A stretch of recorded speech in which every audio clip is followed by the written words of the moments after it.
Bismillahirrahmanirrahim. Assalamualaikum warahmatullahi wabarakatuh. Waalaikumsalam warahmatullahi wabarakatuh. Alhamdulillahirabbil alamin. Puji syukur kita panjatkan kepada hadirat Allah Subhanahu wa taala segala rahmat taufik dan hidayahnya. Maka pada hari ini alhamdulillah kita bisa bersilaturahmi di dalam jam Sabtu pagi pengajian Ngadem Jati. Alhamdulillahirabbil alamin wa binasta'inu ala umuri dunya wad din wa sholatu wassalamu ala asrofil anbiya'i wal mursalin wa ala alihi washabihi ajmain. Asyhadu an la ilaha illallah wa asyhadu anna Muhammadan abduhu wa rasuluh. Rabbi shrah li sadri wa yassir li amri wa hlul 'uqdatam min lisani yafqahu qawli. Yang terhormat dan yang kami hormati Ustadz Rafiq.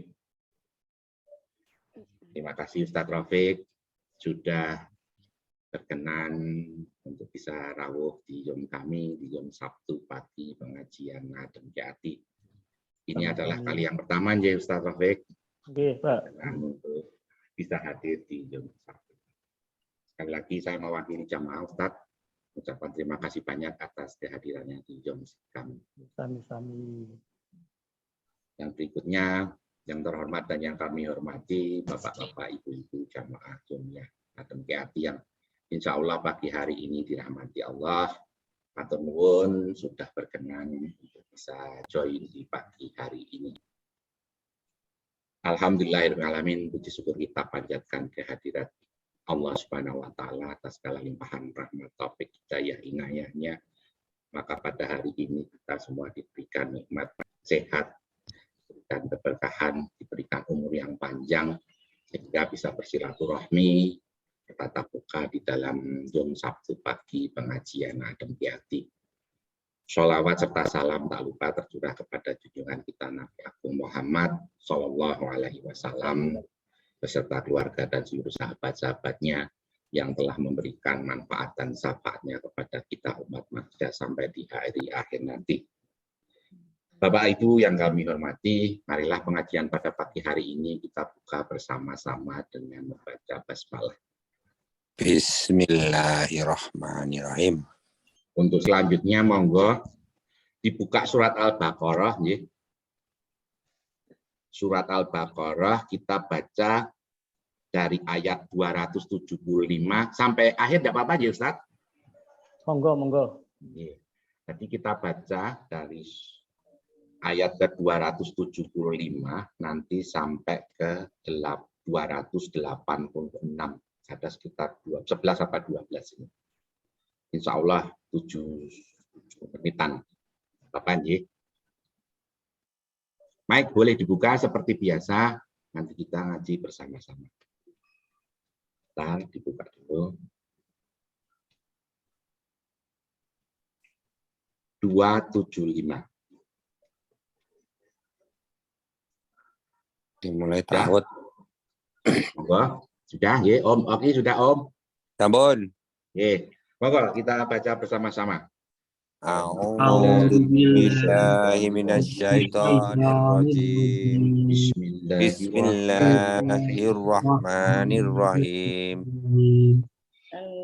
Alladzina ya'kuluna riba la yaqumuna illa kama yaqumul ladzi yataqabbatu syaitanu minal mas. Dzalika bi'annahum qalu innamal bai'u bis-riba wa ahallallahul bai'a wa harrama riba. Faman ja'ahu mau'izatun min rabbih falahu ma salaf wa amruhu wa man 'ada fa'ulaika ashabun nar hum fiha khalidun. yamhaqullahu riba wa yurbi shadaqat wallahu la yuhibbu kulla kafarin azim. Walladzina amanu wa amilus sholihati wa sholata wa atawuz zakata lahum ajruhum inda rabbihim wala khaufun alaihim wala hum yahzanun. Ya ayyuhalladzina amanu taqullaha wa minal riba in kuntum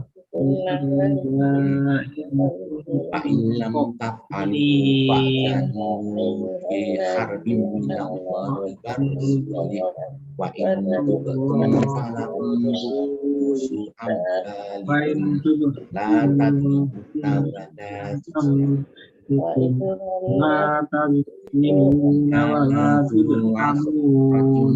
wa la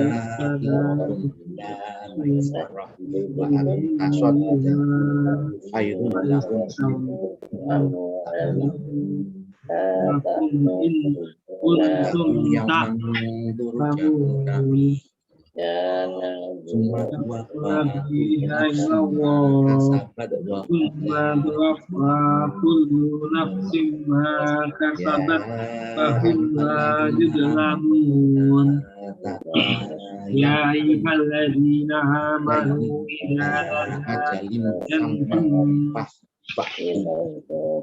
wal ya'tub bainakum katibun wala katibun ayyatuba wal ya'tub wal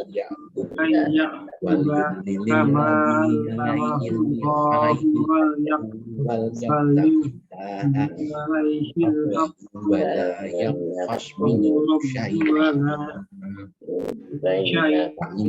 alladhi alaihi wala dan aujadiban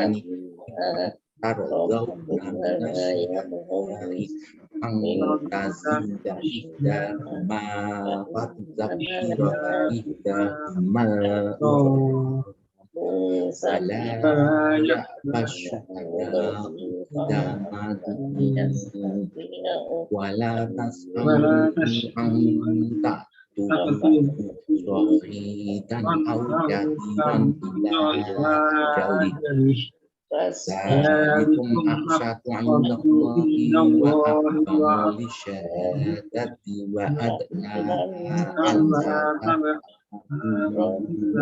illa an takuna tijaratan hadiratan bainakum falaysa alaykum junahun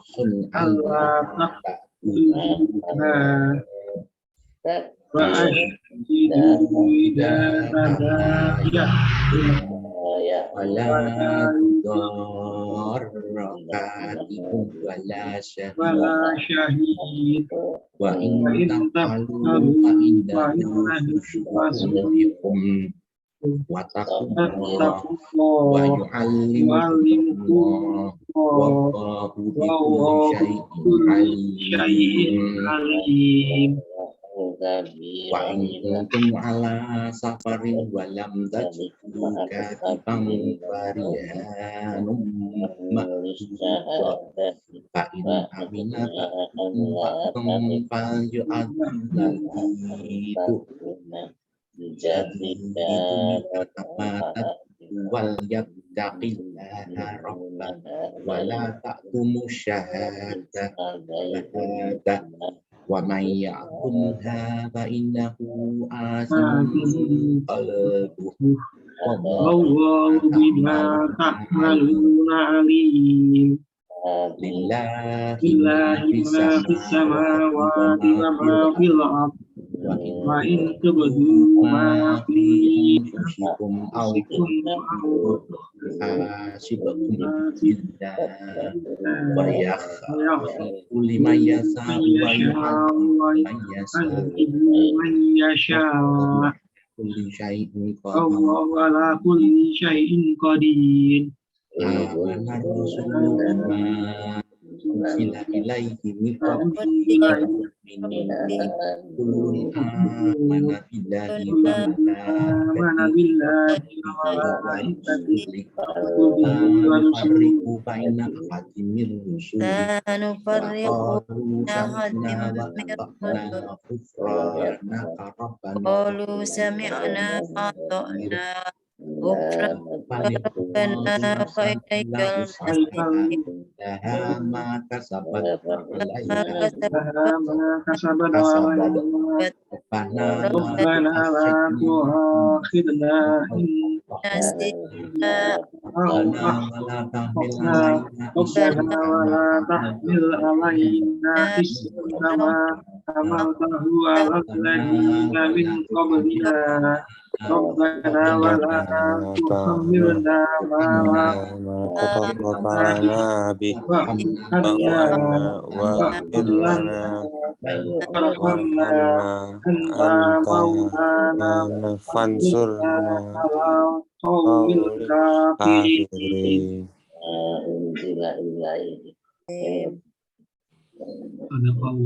Sadaqallahul azim. Alhamdulillah. Terima kasih banyak Bapak Ibu sekalian yang sudah mengaji bersama di pagi hari ini. Semoga membawa keberkahan dan kebaikan untuk kita semua. Amin, amin ya Rabbal alamin. Untuk selanjutnya, monggo Ustadz Rafiq, waktu kami persilahkan Ustadz. Matur nuwun. Assalamualaikum warahmatullahi wabarakatuh.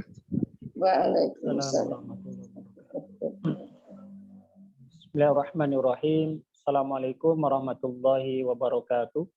Waalaikumsalam warahmatullahi wabarakatuh. Mohon maaf, ini suara saya terdengar jelas napa Jelas. kurang nih, Pak? Bagus. Alhamdulillah. Ya. Sip. Innal hamdalillah nahmadu wa nasta'inuhu wa nastaghfiruh wa na'udzu billahi min syururi anfusina wa min sayyiati a'malina may yahdihillahu fala mudilla lahu wa may yudlil fala hadiyalah. Allahumma shalli ala Muhammad wa ala alihi wa sahbihi wa man wala amma ba'd.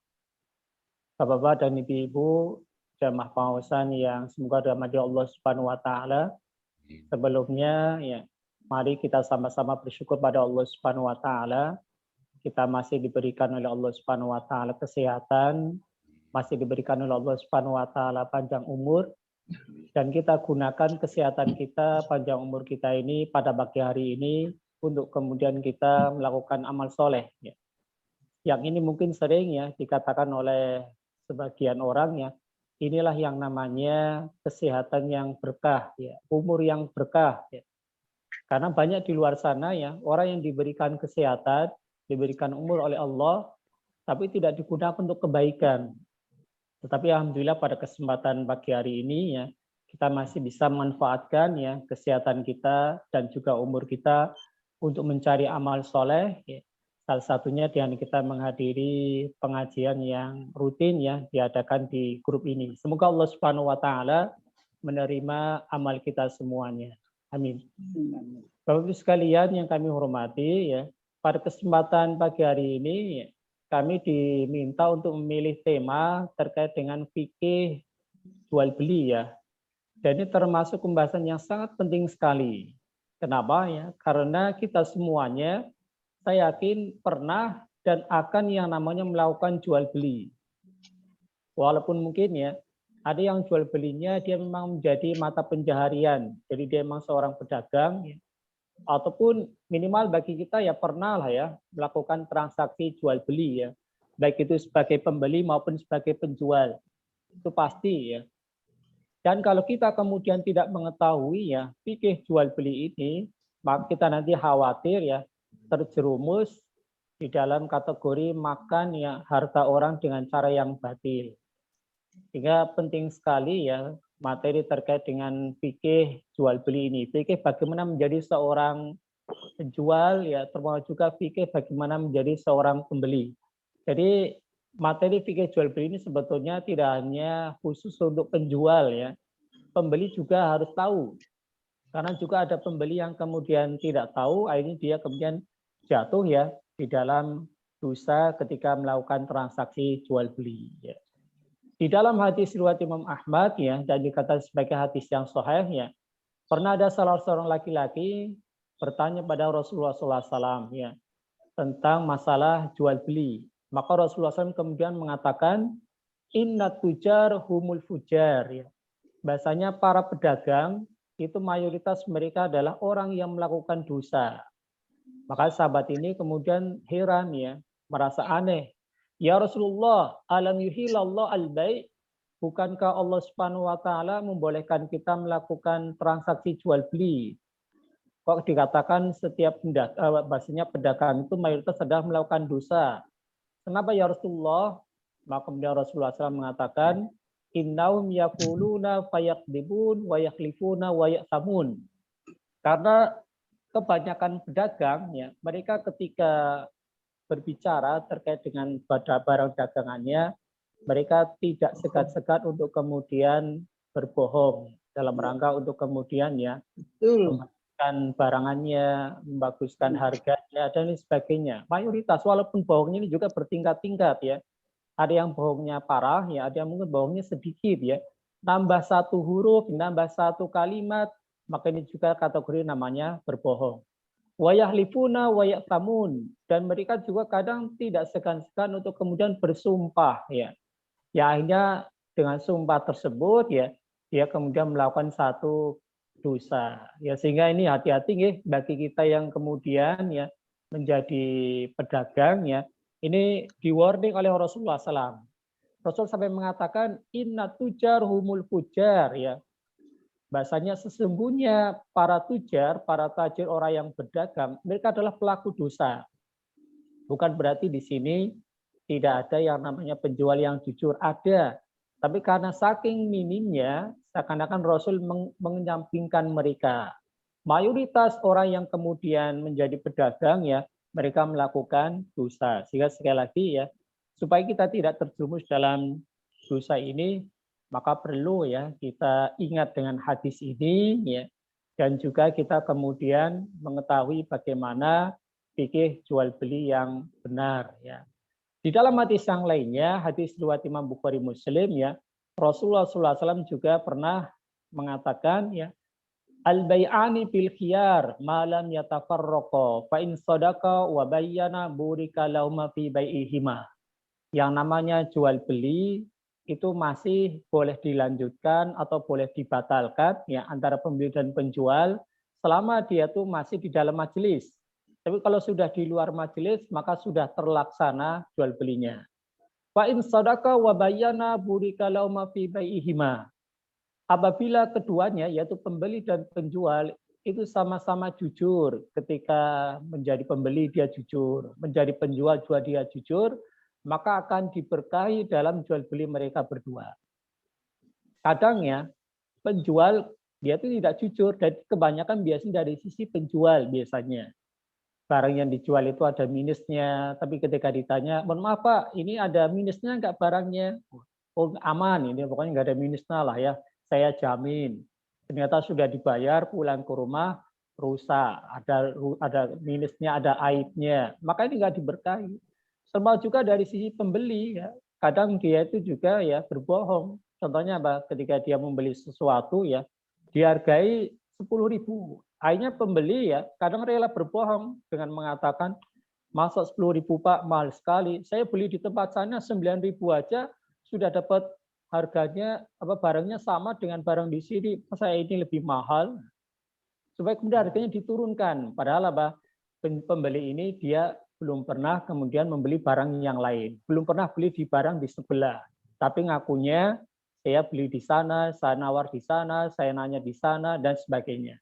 Nah, kebohongan-kebohongan seperti ini baik dari sisi penjual maupun pembeli akan mengurangi keberkahan, bahkan akan menghilangkan keberkahan. Ya.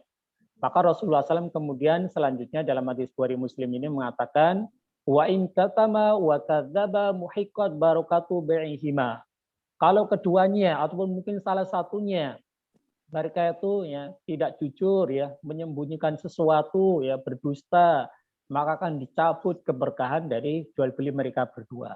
Kalau penjualnya yang dia itu tidak jujur ya, maka ketika dia itu dapat harta, yakinlah harta yang didapat itu uangnya nggak akan berkah ya. Ya mungkin dia untung banyak ya, tapi nggak akan berkah ya. Dan kalau nggak berkah, rugi ya.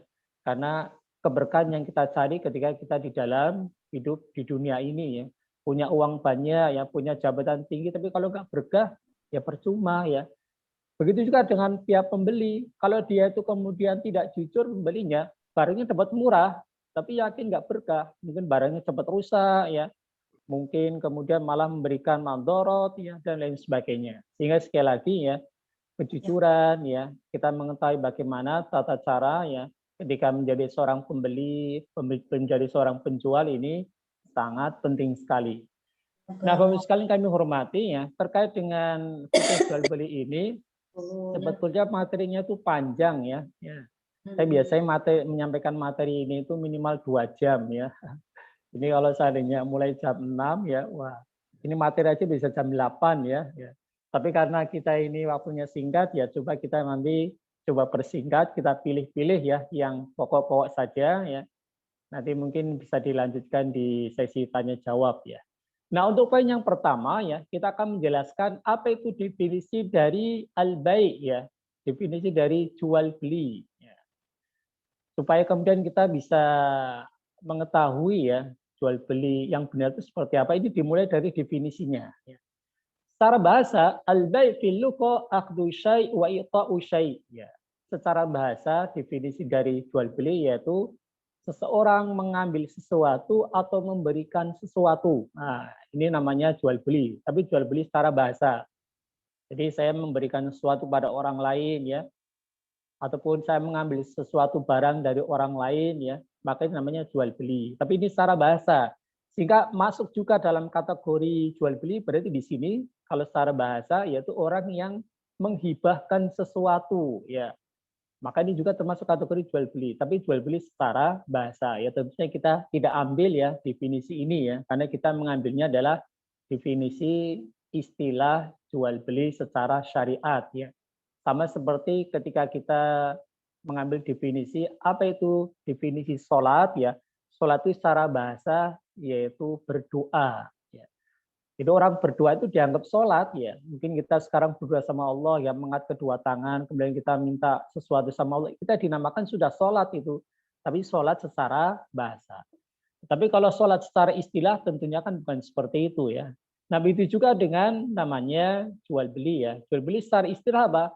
Wa fi syar yaitu mubadalatu malin bimalin walau fi dimah atau mubadalatu malin bimanfaatin mubaha ala ta'bid ghairi riba wa qardin. Di sini ada kurang lebih 6 poin ya, yang kemudian bisa kita lihat definisi dari jual beli ini. Yang di sini saya ambil ya dari definisi yang dijelaskan oleh Syekh Muhammad bin Shalih Al-Utsaimin rahimahullah ya. Beliau mengatakan ya, definisi jual beli yang pertama yaitu mubadalatun malin bimalin, yaitu tukar menukar ya barang dengan barang. Jadi definisi itu tukar menukar barang dengan barang. Jadi ini namanya definisi dari jual beli harus terpenuhi 6 syarat ya. Kalau hanya terpenuhi 1 syarat saja tidak. Syarat yang pertama itu ada mubadalatun malin bimalin. Harus ada yang namanya tukar menukar barang dengan barang. Nah, barang dengan barang ini Bapak Ibu sekalian itu tidak harus kemudian berbentuk sesuatu yang dilihat. Yang namanya mal ya, itu kalau menurut Syekh Muhammad bin Ibrahim At-Tuwaijiri ya, beliau mengatakan yutlaqul mal ala thalathati asya. Yang namanya harta itu ada 3 macam ya. Bisa yang pertama adalah al-a'yan, yang dia itu bisa kita lihat ya, kasat mata ya. Ya, misalkan kita jual beli ya, motor, mobil ya, kemudian makanan dan lain sebagainya. Kelihatan ya. Ini termasuk harta juga ya. Kemudian bisa juga yang kedua yaitu manafi, yaitu manfaat ya. Ini juga termasuk kategori harta. Dalam artian manfaat. Saya punya pekarangan ya. kemudian monggo perkara ini bisa ditempati, ya. Bisa ditempati, saya jual kepada dia, tapi apa manfaatnya saja. Kalau barangnya secara tertulis hak miliknya, tetap tanah ini milik saya. Tapi apa manfaatnya yang saya jual kepada dia. Ini namanya juga termasuk harta ya. Jadi bisa kemudian ditukarkan ya. Tukar menukar harta dengan harta, tukar menukar ya tadi manfaat dengan harta ya. Kemudian yang ketiga ya bisa berupa an-naqdu yaitu alat pembayaran. Ya, ini juga termasuk yang namanya harta. Sehingga apa? Dari definisi yang pertama ini mubadalatu malin bimalin ya. Yang namanya jual beli yaitu tukar menukar harta dengan harta, bisa barang dengan barang yang kita kenal dengan barter ya. Ataupun bisa kemudian ya barang dengan uang ya. Yang ini kebanyakan yang sering kita lakukan ya, tukar menukar barang dengan uang. Ataupun yang ketiga, tukar menukar uang ataupun barang dengan manfaat. Ya, sudah Pak, misalnya ada orang ya, dia itu bangun rumah di samping kita, tetapi akses masuk ke dalam rumahnya dia itu cuma lewat satu motor. Ya, padahal sebelum masuk ke rumahnya dia itu ada tanah kita, pekarangan kita ya. Hanya dia kemudian ya, pengen beli ya tanah kita 1 meter untuk kemudian bisa akses mobil. Kemudian kita mengatakan, ya, mohon maaf ya, ini tanah tidak saya jual ya. Tapi boleh kalau kau mau ya, saya jual manfaatnya saja. Dalam artian tanahnya, hak miliknya, sertifikatnya tidak sama dia, tetap dipegang sama saya ya. Tapi kemudian saya jual manfaatnya. Monggo, jangan menghargai berapa ya. Jadi silakan ya, tanah 1 meter ini jenengan pakai lewat untuk wirawiri ke rumah jenengan ya, maka diperbolehkan. Jadi ini beliau menjual manfaatnya. Ini yang pertama. Walau fi dhimmah, walaupun ya barangnya tadi itu belum ada, tapi masih berupa apa namanya barang yang dia tuh menjadi jaminan. Ini juga termasuk kategori jual beli syarat yang kedua. Jadi namanya jual beli itu tidak mesti harus barangnya itu sudah ada ya. Bisa dia itu dhimah menjadi tanggungan dia. Contohnya yang kalau kita kenal ada yang namanya jual beli salam ya, jual beli inden ya. Pak, saya mau pesen ya motor ya. Oh, motornya belum datang ya sekarang. Iya, saya tahu ya. Datangnya nanti bulan depan enggak apa-apa ini. Ini saya tak kasih uang dulu ya. Silahkan nanti bulan depan kalau motornya sudah turun ya antarkan ke rumah. Ataupun mungkin kita sering kemudian ya beli rumah tapi masih berbentuk gambar ya. Tanahnya masih berbentuk kaplingan ya. Rumahnya belum ada tapi kita sudah bayar. Ini saya beli rumah ya berapa 500 juta ya. Baru dibangun, iya tidak mengapa. Ini namanya barangnya belum ada tapi apa fidzimah ya, masih berupa jaminan. Jadi masih belum ada barangnya, tapi dia itu sudah dijamin, insya Allah ada. Nah, maka ini termasuk diperbolehkan juga dan ini syarat yang kedua ataupun boleh dikatakan sebagai definisi dari jual beli. Kemudian yang ketiga ya mubadalah malin bimanfaatin mubahah, yaitu jual beli ya tukar menukar antara harta dengan manfaat yang mubah. Jadi manfaat yang mubah telah kita sampaikan ya. Contohnya seperti rumah kita ini tadi, kemudian sebagian tanah kita dijual manfaatnya untuk tetangga kita, ya. Maka ini juga diperbolehkan, ya. Kemudian yang keempat, ala ta'bid, yaitu selama-lamanya. Jadi yang namanya jual beli ini tidak boleh yang namanya hanya sementara, temporer. Kalau dia tuh jual beli hanya temporer, namanya bukan jual beli, namanya biasanya kalau kita sering mengistilahkan yaitu sewa menyewa. Saya jual HP ini selama 1 bulan, setelah itu kembalikan. Ini bukan jual beli. Kalau jual beli harus kemudian selamanya. Kemudian poin yang kelima, ghairu riba. Tidak ada riba di situ ya.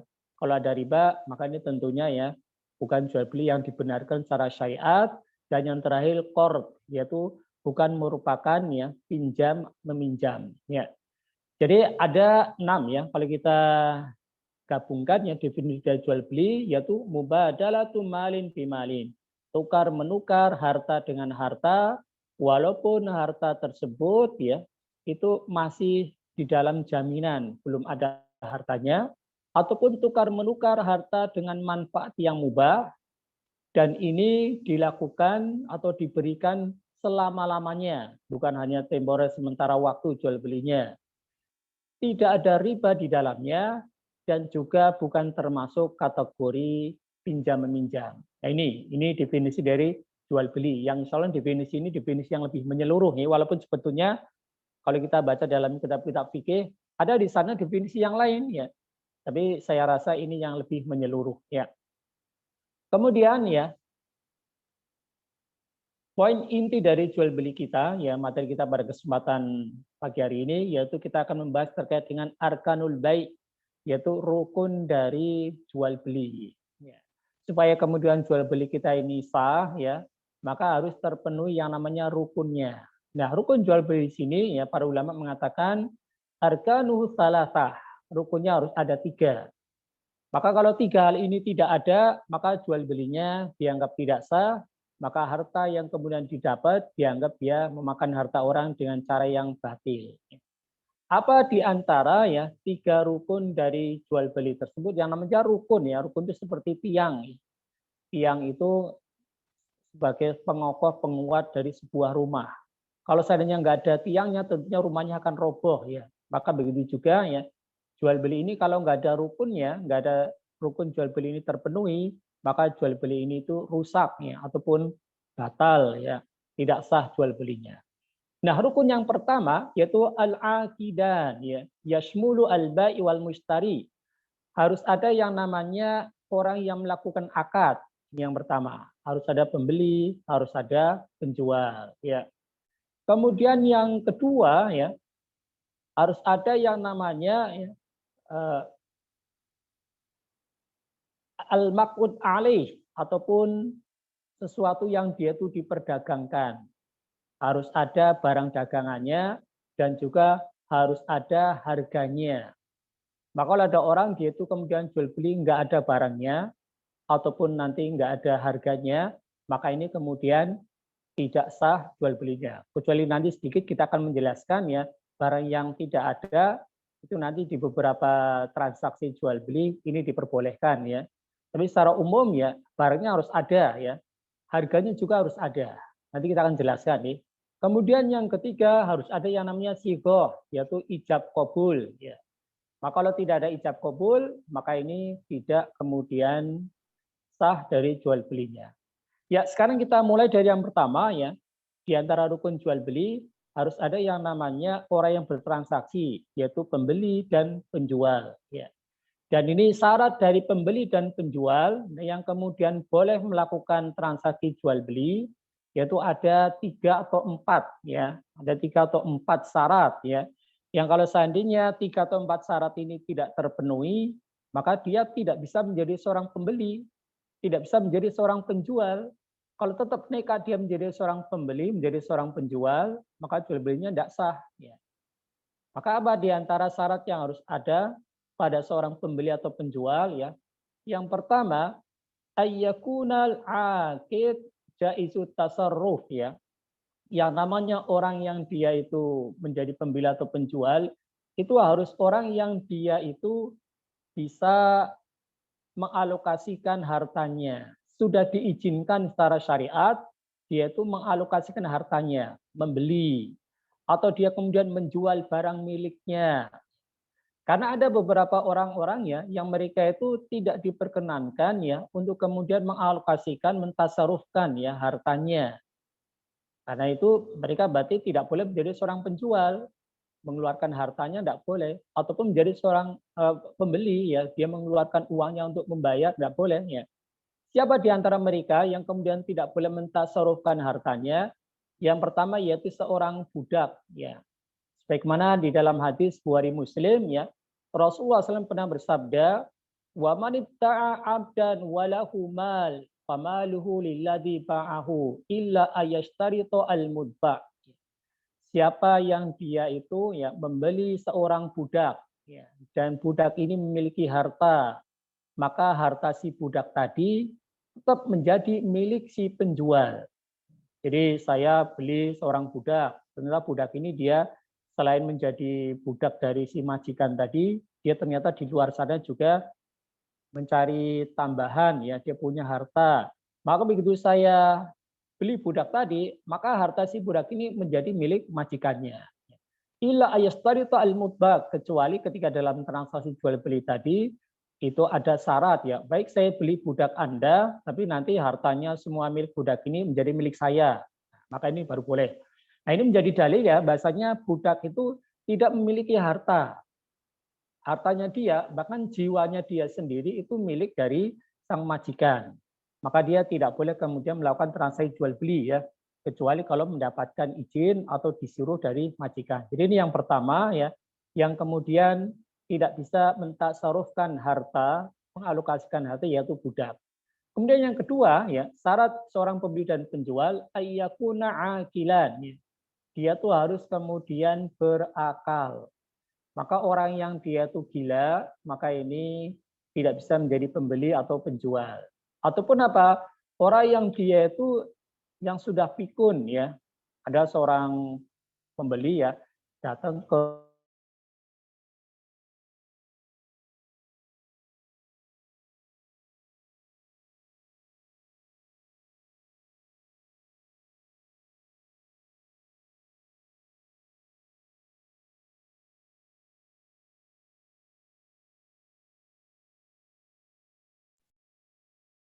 Assalamualaikum.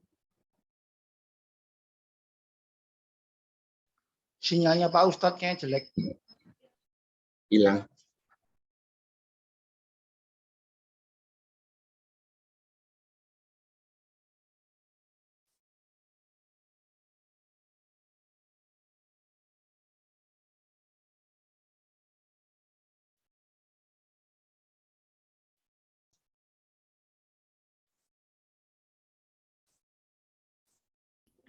Pak Ustadz keluar.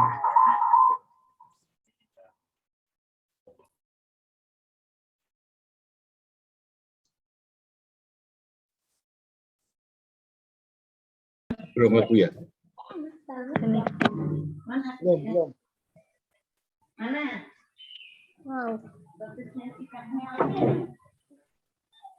Coba ditelepon Om Didi. Ya.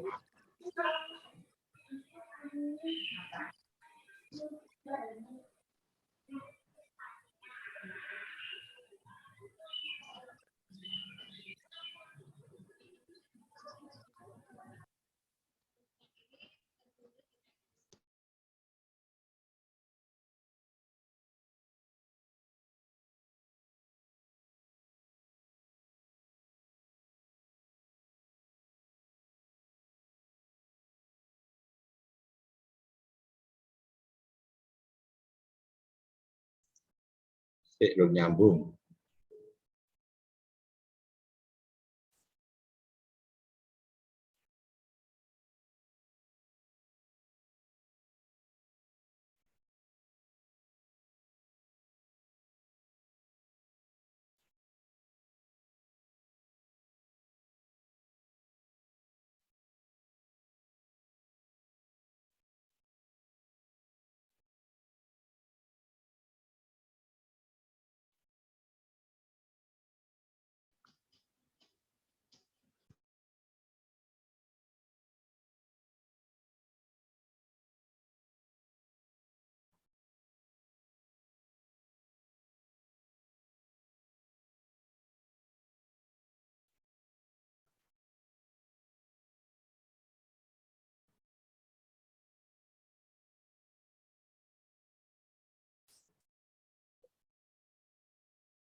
Halo? Oh, belum.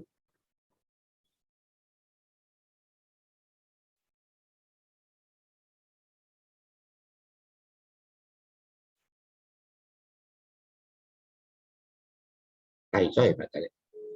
Baterai ini entek paling. Mati.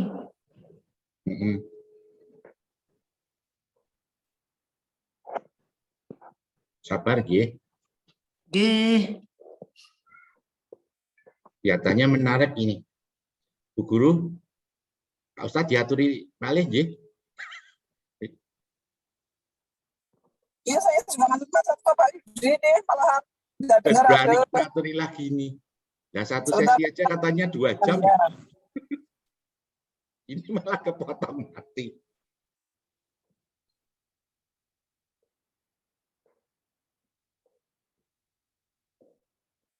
Nggak nyaut. Di Lempar. telepon biasa. Aja Rasa telepon nganggo ya. WA. Oh iya. Betul. Saya. Telepon WA sinyalnya elek kok. Ah, iya.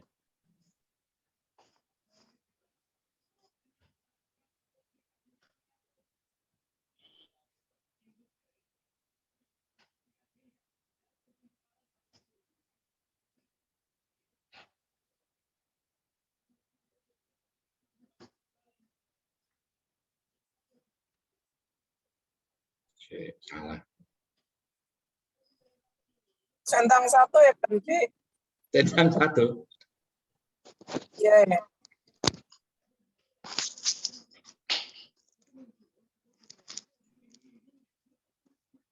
Telepon biasa kan.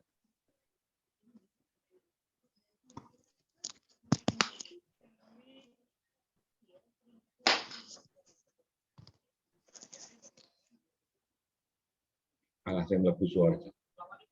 Salam. Iya. Oh, J. Kami tunggu, Ustaz. J. Assalamualaikum. Kabar, J. Padahal tadi saya wis donga muga-muga lancar. Insyaallah.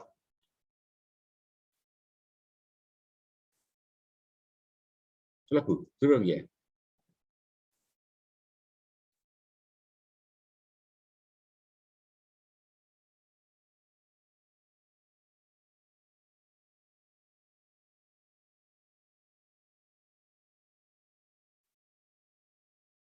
J.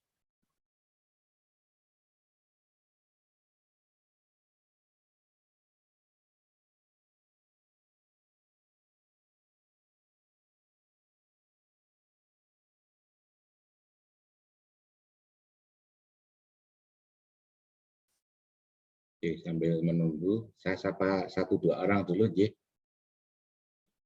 Assalamualaikum, Mbak Nana Hasanah. Assalamualaikum. Nana.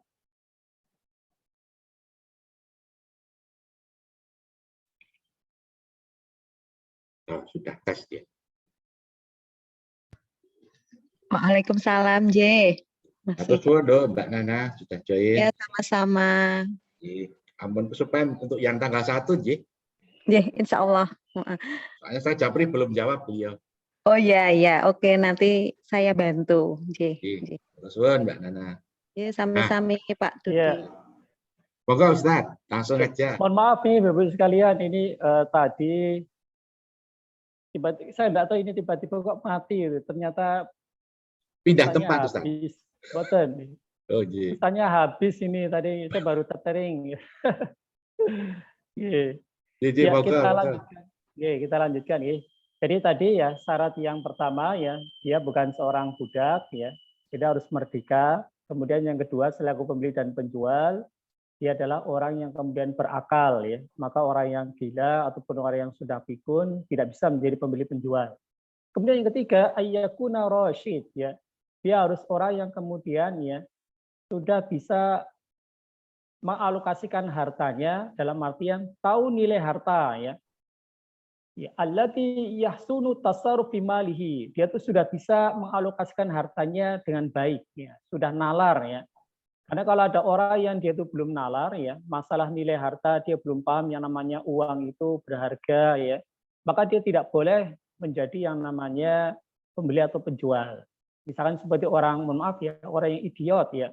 Orang idiot itu tidak paham itu ya mengenai nilai harta.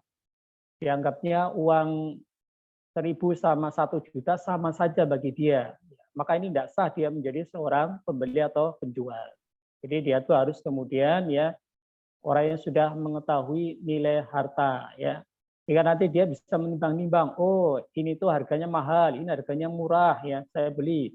Kalau ada orang yang kemudian idiot ya, dia datang ke warung, kemudian dia beli HP ya, harganya, sebetulnya HP-nya apa? Harganya 500.000, tapi ditawarkan kepada dia 5 juta.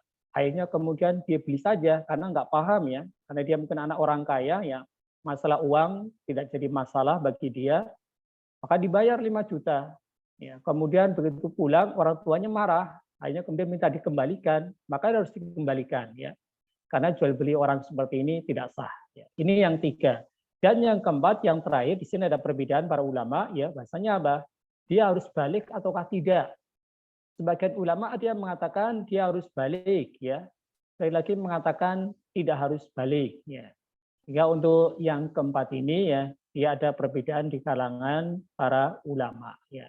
Tetapi para ulama ketika ditanya, bagaimana kalau dia itu orang yang belum balik, misalkan anak-anak ya, umur 7, 8, 9 tahun ya, itu rata-rata kan belum balik ya. Dia kemudian menjadi seorang pembeli orang ataupun seorang penjual. Apakah sah kemudian jual belinya? Nah di sini ya, indah Syafi'iyah menurut madhab Syafi'i, as-sabi ghairu al-mumayyiz fabi'u ghairu munqa'id ya. Menurut madhab Syafi'iyah, kalau anak tersebut belum mumayyiz, masih sangat kecil, umur 4 tahun, 5 tahun ya, maka ini tidak sah jual belinya. Tapi kalau seandainya dia tuh sudah mumayyiz, jadi mumayyiz itu umurnya rata-rata 7 tahun ke atas lah ya, atau mungkin kalau untuk perempuan ya, ini bisa 6 tahun ke atas ya. Beliau ini juga sama ya, madhab Syafi'i mengatakan ya, la yasiu bai'uhu, tetap juga tidak sah ya menurut madhab Syafi'i. Jadi kalau madhab Syafi'i ini, dan ini mayoritas yang dipakai ya kalau di Indonesia ya, itu jual beli anak yang dia itu belum mumayyiz ataupun yang setelah mumayyiz, maka ini tidak sah menurut mereka. Ada catatan beberapa sedikit para ulama di madhab mereka yang kemudian mengatakan sah ya. Untuk apa? Untuk jual beli yang dia itu fi syai'il yasir, untuk jual beli yang dia itu hanya remeh-temeh, yang sepele ya. Maka itu sah, seperti misalkan jual beli permen ya, jual beli hal yang remeh-temeh ya, itu menurut madhab Syafi'i diperbolehkan ya. Sedangkan menurut madhab yang lainnya ya, seperti madhab Hambali, kemudian madhab Hanafi ya, mereka mengatakan ya diperbolehkan ataupun sah, tapi apa? Bi'idni waliyihi ya, dengan syarat dengan izin walinya. Jadi ada perbedaan sedikit ya. Kalau tadi di madhab Syafi'i ya mengatakan tidak sah ya. Kalau di madhab Hambali dan juga madhab Hanafi mengatakan sah, tapi dengan izin dari walinya. Berarti ya kalau di madhab Syafi'i dengan izin atau tidak izinnya tetap tidak sah. Ya. Sehingga apa? Yang pertengahan Bapak Ibu sekalian ya, kalau kita menjadi seorang penjual ya, maka kalau seandainya ada yang menjadi pembeli adalah seorang anak yang dia itu masih belum balik ataupun apalagi masih belum mumayyiz ya. Kalau untuk barang-barang yang besar ya, maka hendaknya kita tolak ya. Jadi kalau untuk barang-barang yang remeh-temeh tidak mengapa ya, kita kemudian melakukan transaksi dengan anak tadi. Tapi kalau untuk barang-barang yang mahal ya, maka sebaiknya kita pertegas dulu dengan walinya. Karena ini banyak ulama yang mengatakan tidak sah ya, kecuali dengan izin dari walinya. Misalkan ya, kita jualan HP ya, tapi termasuk kalau bagi kita ya barang yang mahal ya, anak umur 7 tahun kok datang ke tempat kita beli HP seharga 2 juta. Maka kita jangan langsung diterima, kita telepon dulu orang tuanya. Ini benar apakah Anda yang mengizinkan ya membelikan HP untuk putra Anda yang mengutus ke sini? Nah, kalau iya, maka kita lakukan transaksi. Kalau tidak, sebaiknya kita tolak dulu ya. Ini sebagai bentuk kehati-hatian. Jadi ini syarat yang pertama ya. Bahasanya sang pembeli dan penjual ini boleh kemudian melakukan akad transaksi. Kemudian yang kedua ya, harus ada wa istaratu at-taradi minhuma. Antara pembeli dan penjual harus ada yang namanya keridhaan ya. Maka kalau seandainya dipaksa, maka ini tidak diperkenankan ya, diancam-ancam ya, maka ini tidak sah jual belinya ya. Jadi ini syarat dari sisi pembeli dan penjual, rukun yang pertama. Maksudnya pembeli dan penjual dia harus kemudian boleh mengalokasikan hartanya. Kemudian saling ridho di antara mereka. Kalau tidak saling ridho, maka ini tidak sah jual belinya. Kecuali ya kalau yang memaksa adalah si hakim. Ya, misalnya ada kasus ya, seseorang ya dia itu punya hutang pada orang lain.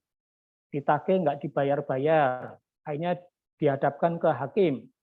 Lantas kemudian hakim memaksa, kamu kan punya aset di rumah, jual itu rumahnya, jual itu tanahnya. Kemudian nggak mau, pokoknya harus dijual ya untuk melunasi utang ini. Maka ini hukumnya sah ya. Walaupun dia itu dipaksa, tapi yang memaksa adalah hakim ya, bukan yang memaksa adalah si pembeli ya. Maka ini hukumnya tetap sah jual belinya ya, sebagaimana penjelasan dari para ulama ya. Kemudian yang kedua, rukun yang kedua harus ada yang namanya barang dan harga ya. Karena apa? Karena kadang-kadang ada jual beli yang kemudian tidak ada harganya atau tidak ada barangnya. Kita ambil contoh ya. Jual beli yang tidak ada barangnya, ya udah ya. Dengan siapa yang mau beli ya ikan ya, ikannya di sungai itu. Nah ini belum tentu ada barangnya, belum tentu ada ikannya. Kalau ada yang mau, udah saya carikan di sungai itu ya, siapa yang mau ya, saya bayar dulu ya 500.000. Nanti ikannya saya ambilkan. Maka ini belum tentu ada. Maka ini tidak diperkenankan. Tidak ada barangnya ya. Ataupun tidak ada harganya ya. Jadi modelnya kayak gambling ya. Wah, saya punya toko ya bermacam-macam baju ya. Kemudian ketika saya mau beli, orang yang mengatakan ya saya beli bajunya, berapa harganya? Udahlah, terserah, monggo mau ngambil yang mana. Silakan harganya terserah kamulah. Ini barangnya ada, silakan terserah kamu. Maka ini juga tidak sah ya.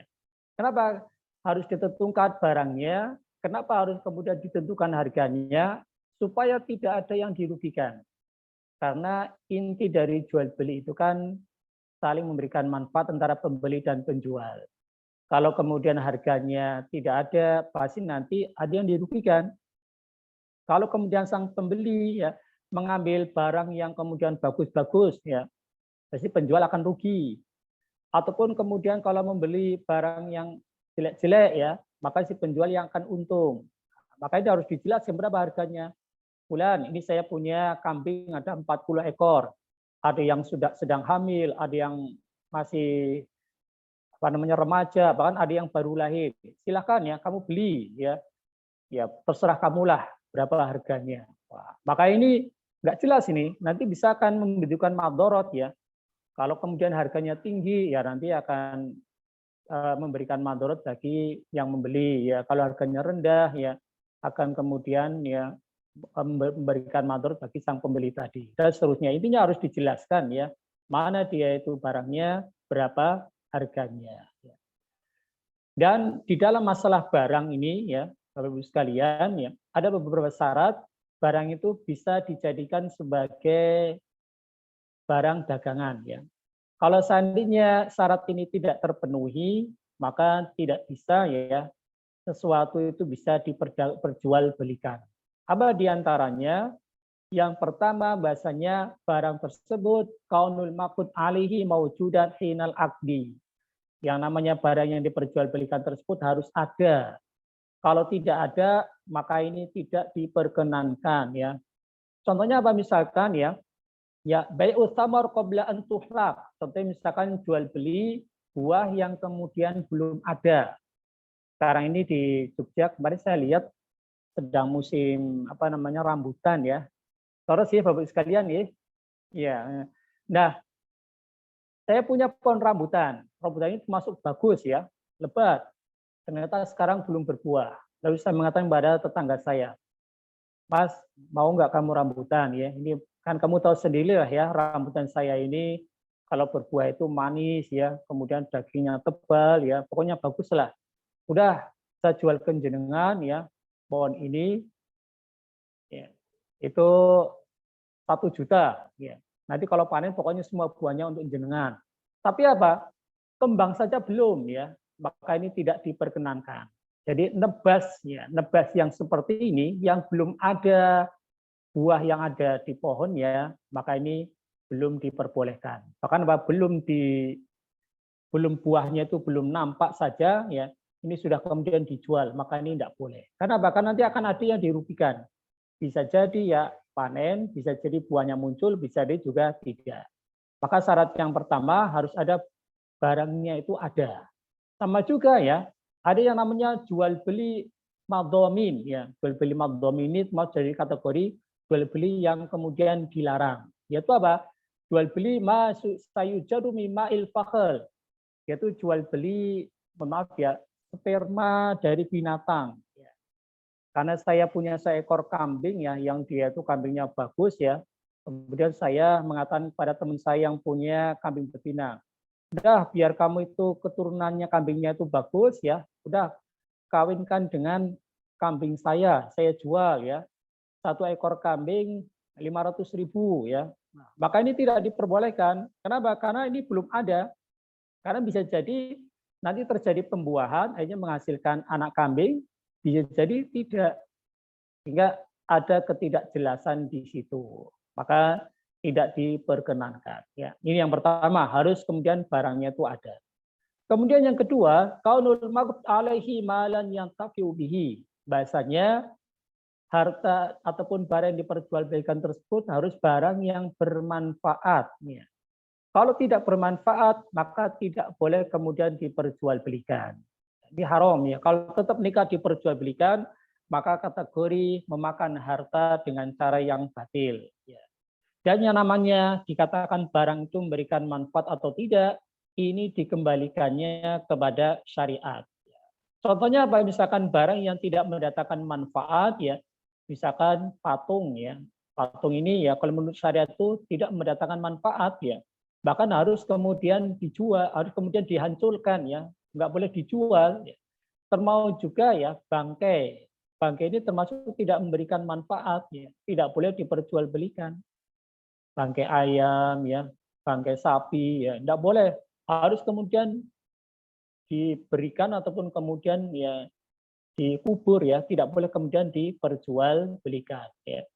Ataupun kemudian khomer ya, ini juga termasuk barang yang tidak mendatangkan manfaat ya.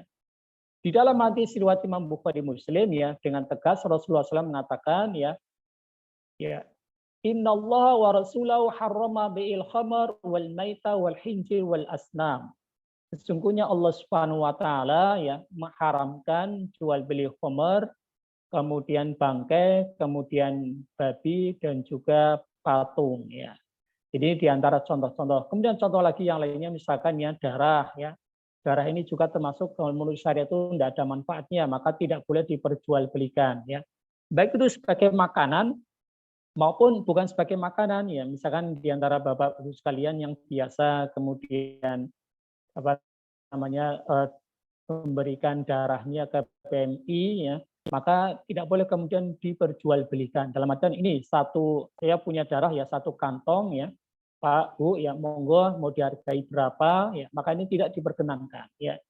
Termasuk juga ya yang namanya binatang USA ya, ini juga di dalam syariat ya, ini termasuk tidak diperbolehkan untuk diperjualbelikan. Yang intinya apa Bu sekalian?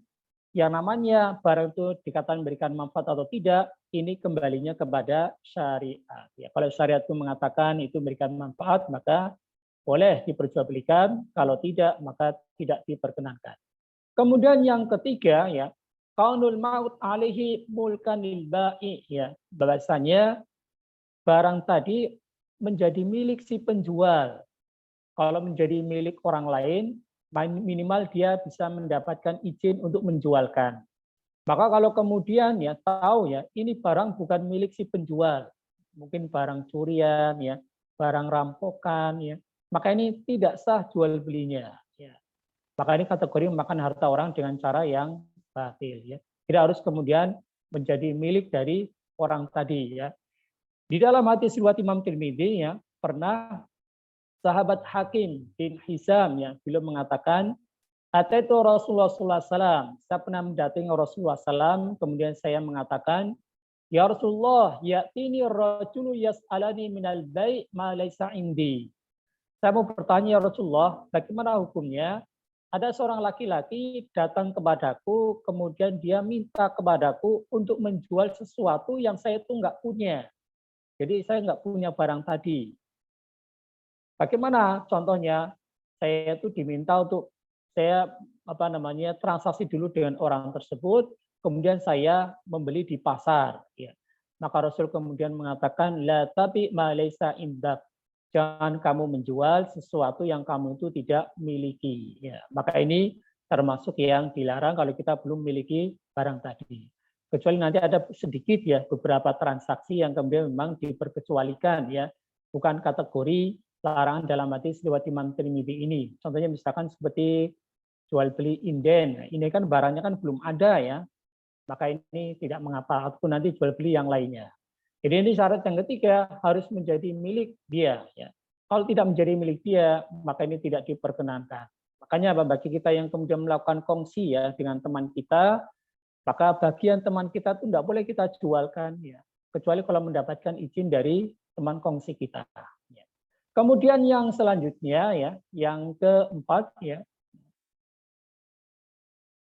bahasanya ayyakunal makrud alai makdurun ala taslimihi. Bahasanya barang yang diperjualbelikan tersebut itu bisa kemudian diserah terimakan.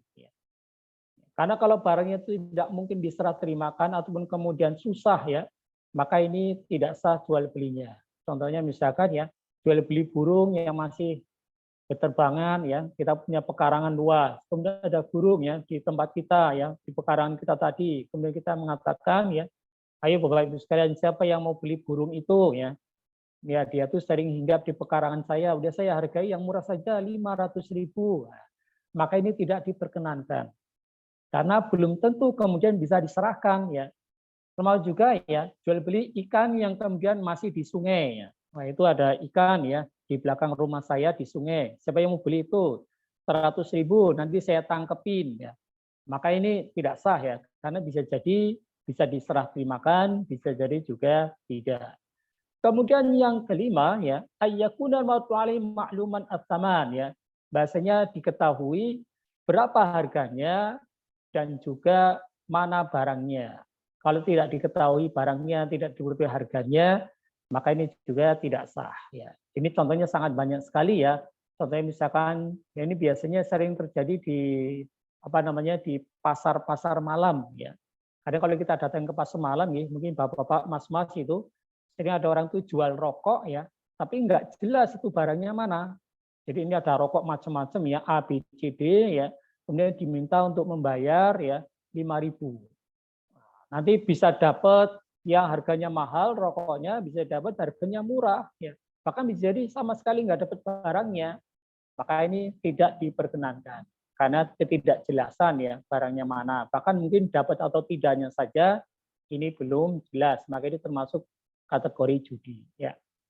Kemudian rukun yang ketiga yang terakhir ya, sebelum kita masuki tanya jawab sekalian ya, harus ada yang namanya sigoh ya, yaitu ijab dan qabul. Dalam artiannya harus ada dari pihak penjual ya ungkapan ya ataupun hal-hal yang menunjukkan dia itu menjual barangnya. Begitu juga dari sang pembeli ada ungkapan yang kemudian dia itu menunjukkan dia itu membeli barang tersebut ya. Ada yang menarik Bapak Ibu sekalian ya, menurut jumhur ulama ya, wa amman natik fala tuqbal isyaratu indal jumhur ya. Menurut mayoritas ulama ya, bahasanya orang yang dia tuh mampu bicara, maka dia itu tidak sah jual belinya kecuali kalau lisannya berbicara, mengatakan saya beli, saya terima, itu ya, itu menurut jumhur. Nah, ini kenapa perlu saya sampaikan di sini? Karena ya sebagian kita yang kemudian sering bepergian kemudian beli di minimarket ataupun di supermarket ya, kadang-kadang kita ketika beli di sana itu kan kita tidak mengeluarkan kata sepatah kata pun gitu ya.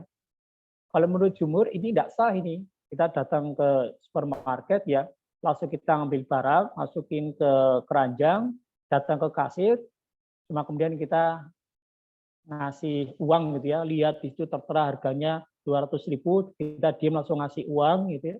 Jadi kalau menurut jumhur tidak boleh ini ya, menurut jumhur. Tapi kalau menurut madhab yang lainnya seperti madhab Maliki ini diperbolehkan. Sehingga kalau menurut jumhur harus karena kita ini bisa berbicara, kita harus mengatakan berapa Mbak, minimal gitu lah ya, berapa Mbak, 200, ya udah ini. Nah, harus ada kemudian ucapan ya untuk menunjukkan dia itu membeli atau kemudian menjual ya. Nah, ini di antara 3 rukun yang kemudian menjadi syarat ketika kita ini ingin melakukan transaksi jual beli. Nah, demikian Bapak Ibu sekalian, ini materi sekilas terkait dengan masalah jual beli ya. Sebenarnya masih sangat panjang ya. Mungkin kita akan masuki tanya jawab saja. Mungkin di antara Bapak Ibu sekalian kalau ada yang mau ditanyakan, monggo saya persilahkan. Assalamualaikum Ustadz, ini saya mau tanya. Waalaikumsalam. Moga Mbak Rata. Tausiah sangat menarik sekali ya Ustadz ya. Gini, saya mau tanya ini Ustadz, kan di dalam jual beli itu kan ada khiyar ya. Khiyar, nah, leres. Kapan khiyar itu bisa dilaksanakan seperti itu? Jadi khiyar untuk pembatalan. Ya. Itu kapan ya kira-kira bisa dilaksanakan? Kemudian cukup? Ya. Cukup? Masih nih. Oh, masih lagi. Oke, monggo. Kemudian yang kedua, tadi dijelaskan ya sama Ustadz bahwa di dalam di dalam jual beli itu ada dua syarat subjektif dan syarat objektif. Nah, di dalam syarat subjektif tadi tentang dijelaskan bahwa tidak boleh di bawah pengampuan ya. Tidak boleh di bawah pengampuan. Maksud saya ya orang-orang yang seperti orang gila dan sebagainya ya. Itu kan pengampuan ya. Iya, benar. Yang kedua kan harus dewasa. Nah, saya itu masih bingung dewasa di dalam hukum Islam itu kira-kira umur berapa? Karena kalau di dalam hukum kita kan 21 tahun ya. Seperti itu. Ya. Kemudian sudah. Ya, masih lagi. Oh iya, oke. Terakhir ya. Kemudian di dalam ini saya lihat ya di desa-desa itu kan ada PKH.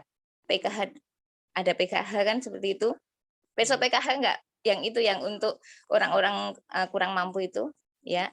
Ada ya. Kemudian di situ itu saya lihat dalam menjual barang-barang di PKH kan itu membelinya dengan voucher ya. Nah, itu harus setinggi langit harganya itu. Jadi selisihnya jauh banget dengan harga di pasar ataupun di warung. Nah, bagaimana itu hukumnya yang seperti itu, Ustadz? Jadi hukumnya itu dari menjual barang kemudian mengambil keuntungan melebihi itu Bu ya. Karena padahal itu kan untuk kita menolong orang-orang yang miskin kan, sebenarnya tujuan masyarakat tujuan pemerintah adanya program itu kan ya untuk menolong miskin ya seperti itu. Itu bagaimana? Kiranya itu aja Ustadz. Terima kasih sekali. Assalamualaikum warahmatullahi wabarakatuh. Waalaikumsalam warahmatullahi wabarakatuh. Jadi ini sampai lupa ini ada 3. Yang pertama tadi nopo tadi Pak? Khiyar. Iya, khiyar. Yang pertama tadi tadi lupa saya yang pertama. Yang kedua kan masalah balik tadi. Yang pertama tadi khiyar lupa. Iya. Khiyar pembatalan. Oh iya, khiyar bukan iya. Khiyar Bu. Iya. Jadi yang namanya khiyar Bapak sekalian ya, memang dalam jual beli ada namanya khiyar. Khiyar itu apa? Kata pilihan ya. Pilihan itu mau melanjutkan ataukah kemudian membatalkan jual beli. Dan khiyar ini banyak macamnya ya. Ada yang namanya khiyar majelis. Khiyar majelis itu ya, selama di dalam majelis maka dia boleh membatalkan, boleh dia melanjutkan. Tapi kalau sudah di luar majelis maka sudah terjadi transaksi. Saya beli dengan teman saya ya, misalkan beras ya. Bu, saya pesan berasnya 2 kilo. Ya, berapa? Ya, semuanya total 25.000. Ya Pak, sebentar Bu, saya ambilkan uangnya. Ibu saya ambil ke dompet, ternyata kemudian saya dapat telepon misalkan dari istri, tapi ini beras di rumah masih banyak, tidak usah kemudian beli beras, beli yang lain saja. Nah, ini saya kemudian mengatakan pada sang penjual, maaf Bu, ini saya nggak jadi beli beras gitu ya. Maka ini diperbolehkan karena masih di majelis. Ya, ini namanya khiyar majelis. Ibunya ini atau penjualnya tidak boleh kemudian marah-marah. Wah, tadi katanya mau beli, ini udah saya bungkusin ini loh. Nah, ini tidak boleh ini ya. Tetap dia itu kemudian boleh kita batalkan selama di majelis ya. Namanya khiyar majelis. Tapi beda kalau kemudian saya sudah terima berasnya, saya kemudian pulang. Setelah pulang, saya kemudian mendapati di rumah ternyata masih ada beras. Hanya saya inisiatif, Bu, ini gimana saya berasnya tak kembalikan ya. Ya ternyata di rumah masih banyak beras sih ya. Maka ini tidak bisa ya. sudah sah terjadi transaksi jual belinya. Kalau kemudian ibunya ini mau membatalkan atau membalikan uangnya, itu karena keridhaan beliau ya. Tapi kalau beliau sebetulnya tetap mengatakan, wah enggak bisa Pak, kan sudah di luar majelis, maka ini hukumnya benar. Ibu tadi sudah benar dalam artian. Ini namanya majelis. Ada lagi namanya khiyar aib ya. Khiyar aib itu ketika seorang dia itu membeli barang, kemudian mengatakan, ini ada aibnya enggak? Setahu saya enggak ada aibnya, ya, kata penjual. Tapi kalau ada aibnya, nanti saya kembalikannya, ya enggak apa-apa. Maka begitu dia sudah pulang, ternyata dipakai sehari, 2 hari, 3 hari, kok rusak-rusak. Ya, kemudian dia kembalikan, maka ini boleh. Ini namanya khiyar aib. Ya, sering kalau di kita namanya garansi ya. Ini diperbolehkan. Sehingga waktunya kapan? Waktunya ketika nampak aibnya. Ada lagi yang namanya khiyar syurut ya. Khiyar syurut itu khiyar pilihan sesuai dengan syarat yang disepakati ya. Dan namanya syarat ini kan bisa beda-beda ya. Contohnya ya ada orang dia itu menjual satu barang kepada kita mau beli itu masih ragu-ragu ya. Ini barang itu kualitasnya bagus atau tidak ya. Kemudian kita mengatakan kepada sang penjual tadi, gimana Pak kalau barang ini saya pakai dulu, coba selama 3 hari, kalau saya cocok nanti saya beli, kalau tidak saya cocok saya kembalikan, gimana? Boleh?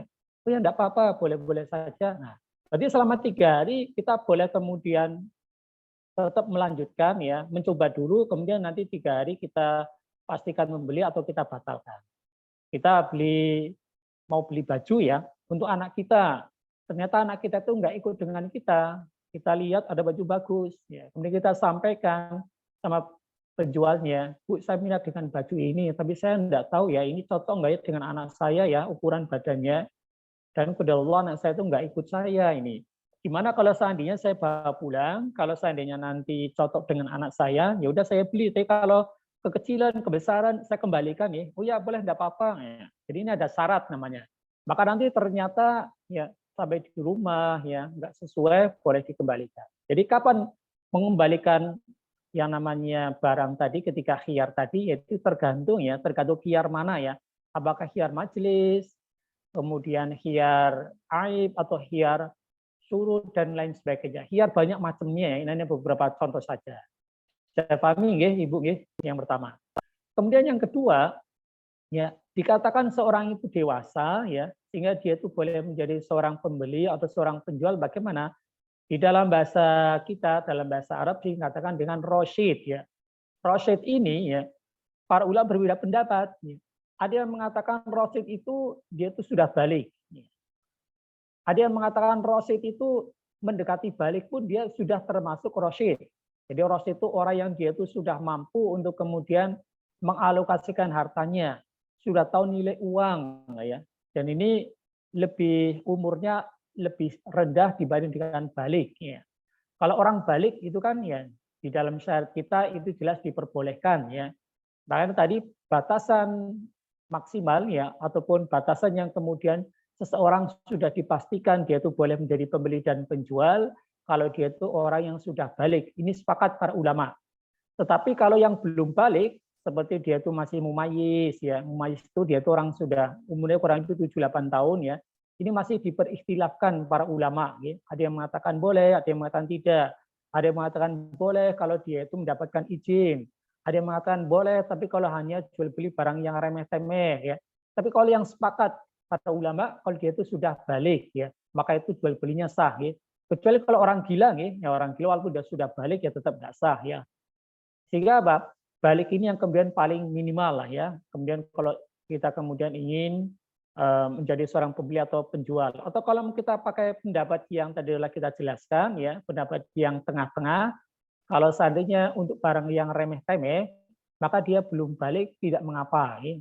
Belum balik asalkan sudah mendapatkan izin dari walinya ataupun kedua orang tuanya. Dan balik di dalam syariat kita itu ditentukan ataupun tandanya ada 4 ya. Yang pertama dia pernah mimpi basah, kemudian yang kedua dia itu pernah umurnya itu 15 tahun ya. Minimal 15 tahun ya. Kemudian yang ketiga telah tumbuh rambut di sekitar kemaluannya. plus tambah satu lagi untuk wanita, dia itu sudah haid. Jadi 4 tanda inilah seorang dikatakan balik. Ya. Ini mana saja salah satu dari 4 tanda ini, baik itu mimpi basahnya, umurnya duluan yang 15, ataupun kemudian telah tumbuh rambut di kemaluan, ataupun telah haid. Mungkin dia umurnya masih 8 tahun, tapi sudah haid, ya, maka dia sudah dikatakan balik. Ya.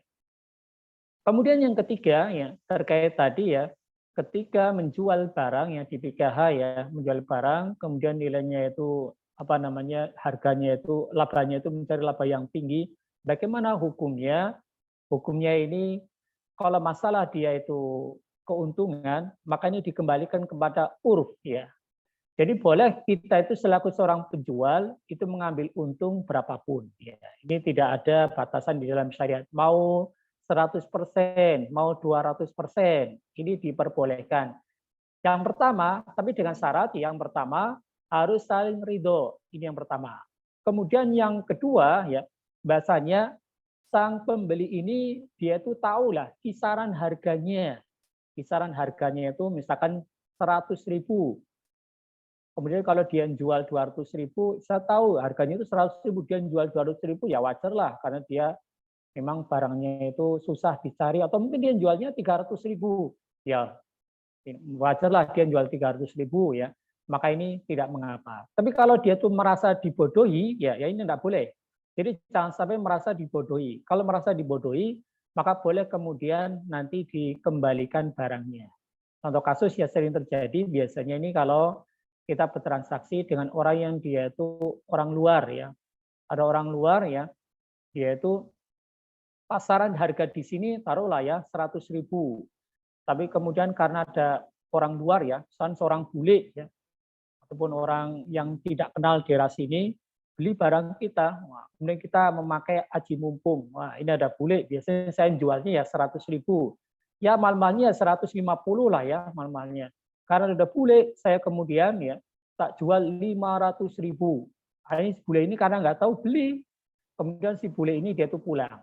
Kemudian dia itu ketemu dengan temannya, ditanya, berapa harga barang ini? 500.000. Wah, kamu itu dibohongin ini ya. Ini pasaran itu 100.000-an itu. Nah, maka si bule ini nanti boleh kemudian mengklaim ya. Ini mengambil keuntungannya lebih dari kebiasaan dan dia merasa dibodohi. Maka boleh kalau dikembalikan, maka harus kemudian dikembalikan uangnya dan barangnya tadi. Ya, demikian. Ada lagi yang lainnya mungkin? Terima kasih Ustadz. Ya. Ada Ustadz banyak tidak. Ya, monggo Bu, silakan.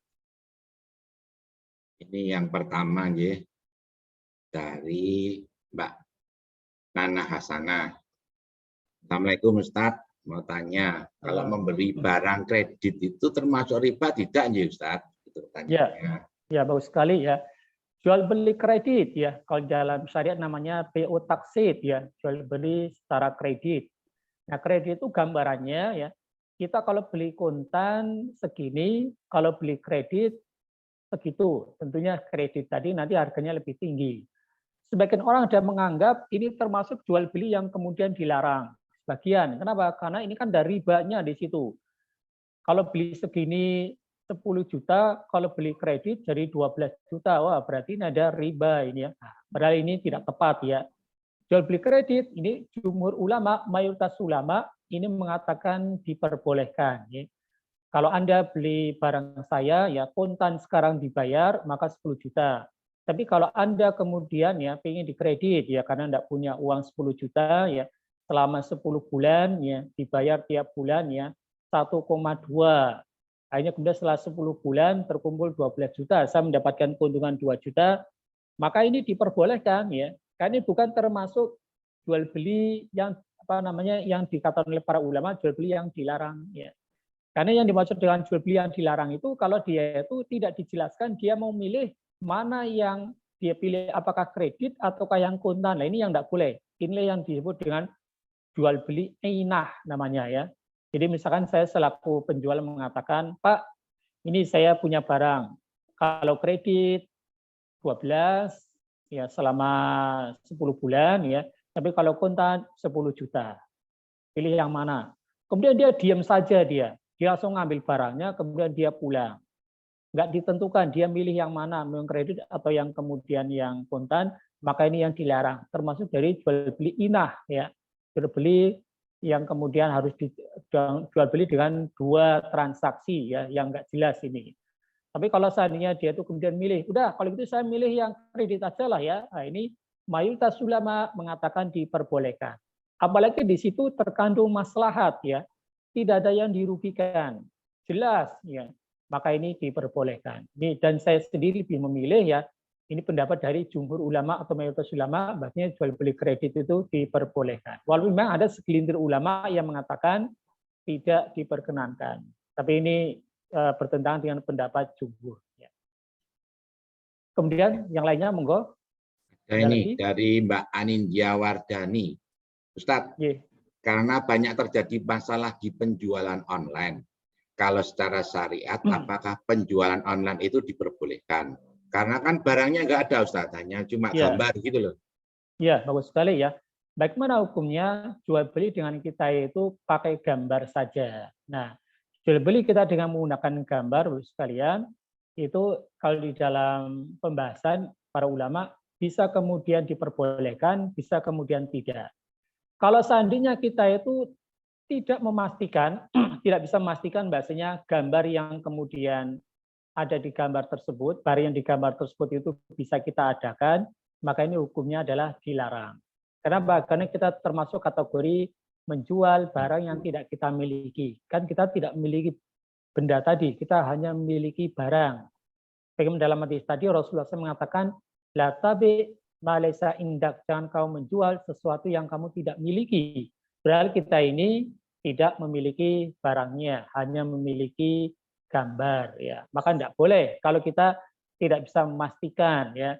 Tapi apa? Ada bentuk lain yang lainnya yang dia itu jual beli gambar tapi diperbolehkan. Yaitu apa? Yang kita jual itu bukan barangnya, tapi sifatnya. Jadi sifatnya, ya.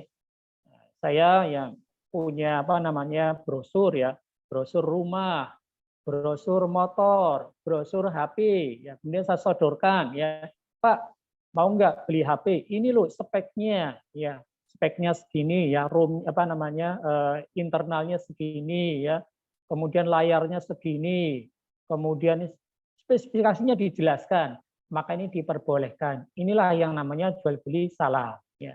Mau juga jual beli yang sering kita lihat, ya, jual beli dengan cara inden, ya. Biasanya mereka itu melihatnya itu dari brosur, ya, padahal barangnya belum ada.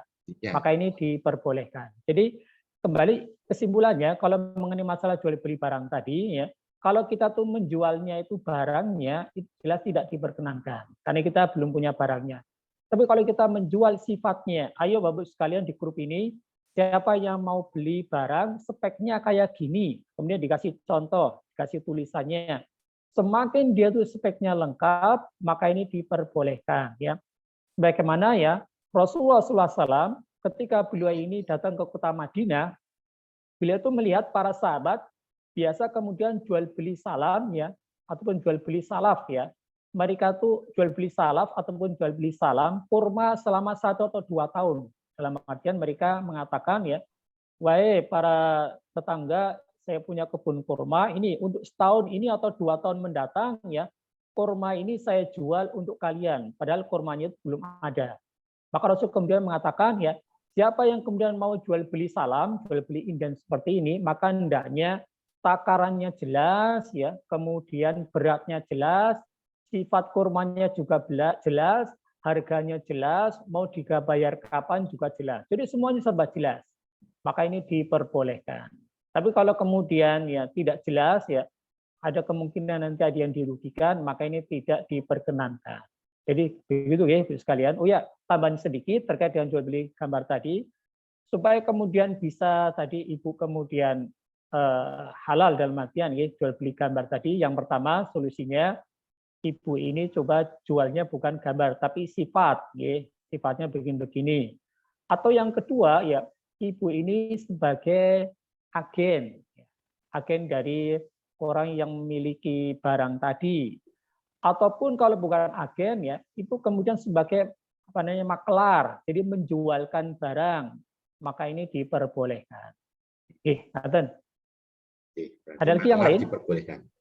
Maklar ya, ataupun kemudian agen. Kalau maklar dia itu kan hanya ya sebagai perantara ya. Antara. Kalau agen dia itu boleh menjual ya, kemudian untungnya monggo kamu untung sendiri, tapi sudah mendapatkan izin dari yang punya barang ya. Makanya diperbolehkan ya. Ataupun tadi ya jual beli sifat ya. Tapi kalau kita ya bukan agen, bukan maklar ya, bukan wakil ya. Kita juga nggak jual sifat, cuma modal gambar tok ini. Uang dengar gitu gimana tuh? Dalam Pak, Biasanya kan ada uang dengar ini.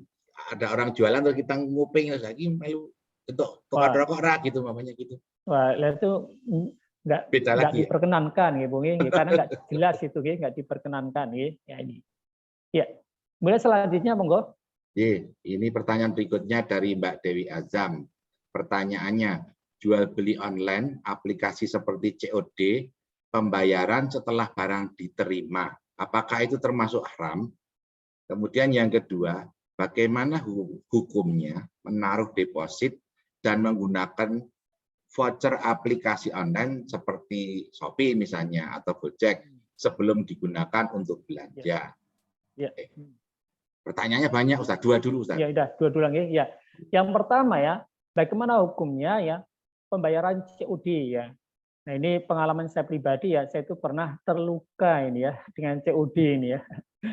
Jadi ceritanya saya itu beli barang ya lewat Facebook gitu. Kemudian sana mengatakan ya udah COD. Saya pahami COD itu tadinya ya kita ketemu di mana gitu ya. Kemudian kita sering lihat barang, kemudian ya kalau deal dilanjutkan.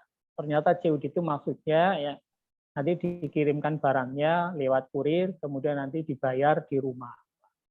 Ya udah ya saya terima. Waktu ketika datang ke rumah, saya tuh beli barang ukurannya tuh gedenya segini. Ya. Ternyata sampai ke rumah tuh barangnya segini kecil. Nah, maka saya kemudian menyampaikan sama kurir, ini kok kayaknya bukan barang saya, ini jelas barangnya keliru karena barang saya itu gedenya segini, kok barangnya segini. Boleh enggak saya buka, wahai kurir? Wah, kurirnya enggak boleh dibuka ini ya. Kurirnya mengatakan, oh enggak boleh ini, enggak boleh dibuka. Ini. Kalau jangan buka, bayar dulu. Berarti harus sudah deal dulu, jual belinya. Saya ya tetap enggak bisa ya. Saya kemudian, saya nggak mau ini, takutnya ini kan bukan barang yang sesuai dengan saya pesan ya. Kemudian saya diminta untuk telepon si penjual. Akhirnya saya telepon si penjual. Penjual ini barangnya sudah sampai tempat saya, tapi saya ingin lihat dulu boleh nggak dibayar ya. Tapi sama penjualnya itu nggak boleh. Kalau saya itu membuka harus bayar dulu. Nah, saya sampaikan ini nggak benar nih jual beli seperti ini. Ya. Harusnya tuh lihat dulu barangnya, karena barangnya belum jelas kalau udah dibayar itu kan nggak benar. Sebagaimana tadi kita sampaikan, barangnya itu harus jelas ada. Kalau tadi kan masih tertutup ya, dalam karung, dalam paket. Ini barangnya iya atau tidak kan belum jelas. Kemudian ya, saya sempat dimarah-marahi ya sama penjualnya tadi. Ya. Akhirnya monggo silakan dikembalikan. Akhirnya nggak jadi dibuka, dikembalikan ya. Jika Pak, kalau COD itu diperbolehkan, tapi dengan syarat apa? Yaitu barangnya boleh dibuka. Ya. Makanya klaim-klaim yang kemudian sering di media sosial ya, ada seorang pembeli marah-marah. Itulah yang menjadi akibat kalau seandainya tidak menerapkan syariat di dalam jual beli. Harus jual beli itu dilihat dulu barangnya, oh benar ya, baru kemudian dibayar ya, tidak kemudian ditutup-tutupi. Ya. Kemudian yang kedua, bagaimana hukumnya menaruh tadi deposit ya di Shopee dan yang sebagainya. Kemudian kita menggunakannya untuk berbelanja ketika dapat voucher gitu ya. Nah, di sini para ulama berbeda pendapat ya. Kalau pendapat yang kemudian saya pilih, maka ini diperbolehkan. Ya. Karena memang di sini ya, ini ada perbedaan di kalangan ulama. Ada yang mengatakan ya, bahasanya itu tidak diperbolehkan karena deposit tadi dianggapnya itu sebagai riba. Itu apa? Kita menyimpan uang tapi dapat manfaat ya, manfaat yang kemudian dibentukkan dengan bentuk deposit, maka itu riba. Ada yang mengatakan bukan ya, itu bukan manfaat dari deposit kita tadi. Ini beda lagi. Jadi itu berbentuk apa? Itu berbentuk diskon ataupun salah satu metode ketika sang Shopee ataupun sang Gojek dan lain sebagainya itu untuk menarik pelanggan. Karena apa? Karena buktinya ya tidak semua yang kemudian mendapatkan voucher tadi dia tuh menaruh deposit ya. Yang nggak menaruh deposit pun dia tetap dapat voucher. Seperti saya nih, saya ini walaupun tidak menaruh di Shopee gitu ya ataupun di Lazada, saya kadang-kadang dapat voucher juga dari Shopee ya. Sehingga Pak ini saya lebih cenderung yang mengatakan pendapat ulama bahasanya ini hukumnya diperbolehkan. Ada lagi? Ada ini Ustaz. Ini Oke. agak menarik ini. Pertanyaan ketiga dari Mbak Dewi Azami. Misalnya kita membeli barang, kalau beli satu harganya 1.000 katakanlah. Kalau beli Ya. grosir harganya lebih murah. Itu gimana Ustaz akadnya? Iya, ya, ini jelas diperbolehkan ya. Jadi membeli barang yang kemudian ecer ya, dia tuh lebih mahal ya dibanding dengan grosir. Ini jelas diperbolehkan. Ini secara logika juga diperbolehkan. Karena apa? Asal dari muamalah ini kaidahnya Bapak sekalian mohon dicatat dengan baik-baik ya. Al aslu fil muamalah ibahah. Yang namanya asal dalam muamalah itu boleh, mubah. Kita mau transaksi bentuk apapun ya, mau metode apapun tuh hukum asalnya boleh. Yang penting tidak melanggar syariat, tidak ada yang dirugikan, tidak ada penipuan, tidak ada riba, tidak ada ketidakjelasan, ya. Maka diperbolehkan. Menyesuaikan perkembangan zaman itu juga boleh. Yang penting tadi tidak ada yang dirugikan, tidak ada riba. Sehingga kebalik, kalau ada orang mengatakan, jual beli seperti ini tidak boleh loh. Loh kenapa tidak boleh? Coba mana dasarnya kalau boleh? Ini berarti orang seperti ini nggak paham ya. Asal dari muamalah itu hukumnya adalah boleh. Bagi yang mengatakan tidak boleh, harus kita balik tanya pada mereka. Apa dasarnya? Kok tidak boleh? Ya. Jualan seperti ini boleh. Kalau mengatakan tidak boleh, apa dasarnya? Jadi kok mengatakan nggak boleh? Karena asalnya muamalah adalah diperbolehkan. Beda dengan masalah ibadah. Dalam masalah ibadah asalnya adalah haram ya. Tidak boleh kita beribadah kecuali kalau yakin itu ada dasarnya. Begitu Pak ya. Ya. Selanjutnya ini dari Mas Hari ini Ustaz. Ustaz mau tanya, apa jual beli benih atau biji tanaman diperbolehkan? Ya tanaman nanti akan ditanam. Iya, bagus sekali ya. Ini diperbolehkan ya. Jadi dia tuh jual belinya kan pohonnya ya. Baik itu pohonnya itu masih kecil, sudah besar, maka ini diperbolehkan. Yang tidak diperbolehkan itu kalau dia itu jual beli buah yang buahnya itu belum ada ya. Buahnya itu masih misalkan kembang ya, masih kembang sudah dijual, Pak, ini pepaya saya, mangga saya ini sedang berbunga ya. Nanti kalau seandainya panen ya, nanti silahkan ya buat jenengan mau dibayar serat berapa ya. Sudah 500.000, yaudah mana uangnya? Nanti kalau panen pokoknya kasihkan ke jenengan semuanya buahnya. Ini tidak boleh karena belum diciptakan buahnya, belum ada. Jangan belum diciptakan, buahnya sudah ada di pohon saja ya, ditebas orang. Kalau belum ada yang kemudian matang, maka tidak boleh ditebas. Ini yang kemudian perlu kita luruskan nih. Saya punya pohon duren ya. Pohon durennya masih pentil-pentil ya, masih kecil-kecil ya. Lantas ada orang ingin nebas, udah Pak, saya tebas pohonnya, mau berapa ini? Udah 1 juta. Ini tidak boleh ini. Yang diperbolehkan itu kalau seandainya ya dia itu sudah ada yang kemudian menguning, sudah ada yang kemudian matang, baru kita boleh tebas. Jadi jual beli buah yang masih mentah, sekalian ya, ini tidak diperbolehkan. Diperbolehkan itu dengan 2 syarat, jual beli buah yang masih mentah. Padahal buahnya sudah ada, tapi masih mentah. Apalagi yang kemudian buahnya belum ada. Syaratnya apa? Syarat yang pertama, jual beli buah yang masih mentah, buah tersebut diikutkan dengan pohon yang dijual. Saya punya pohon mangga ya, mangganya masih mentah-mentah. Kemudian saya jual pohon mangganya plus buahnya.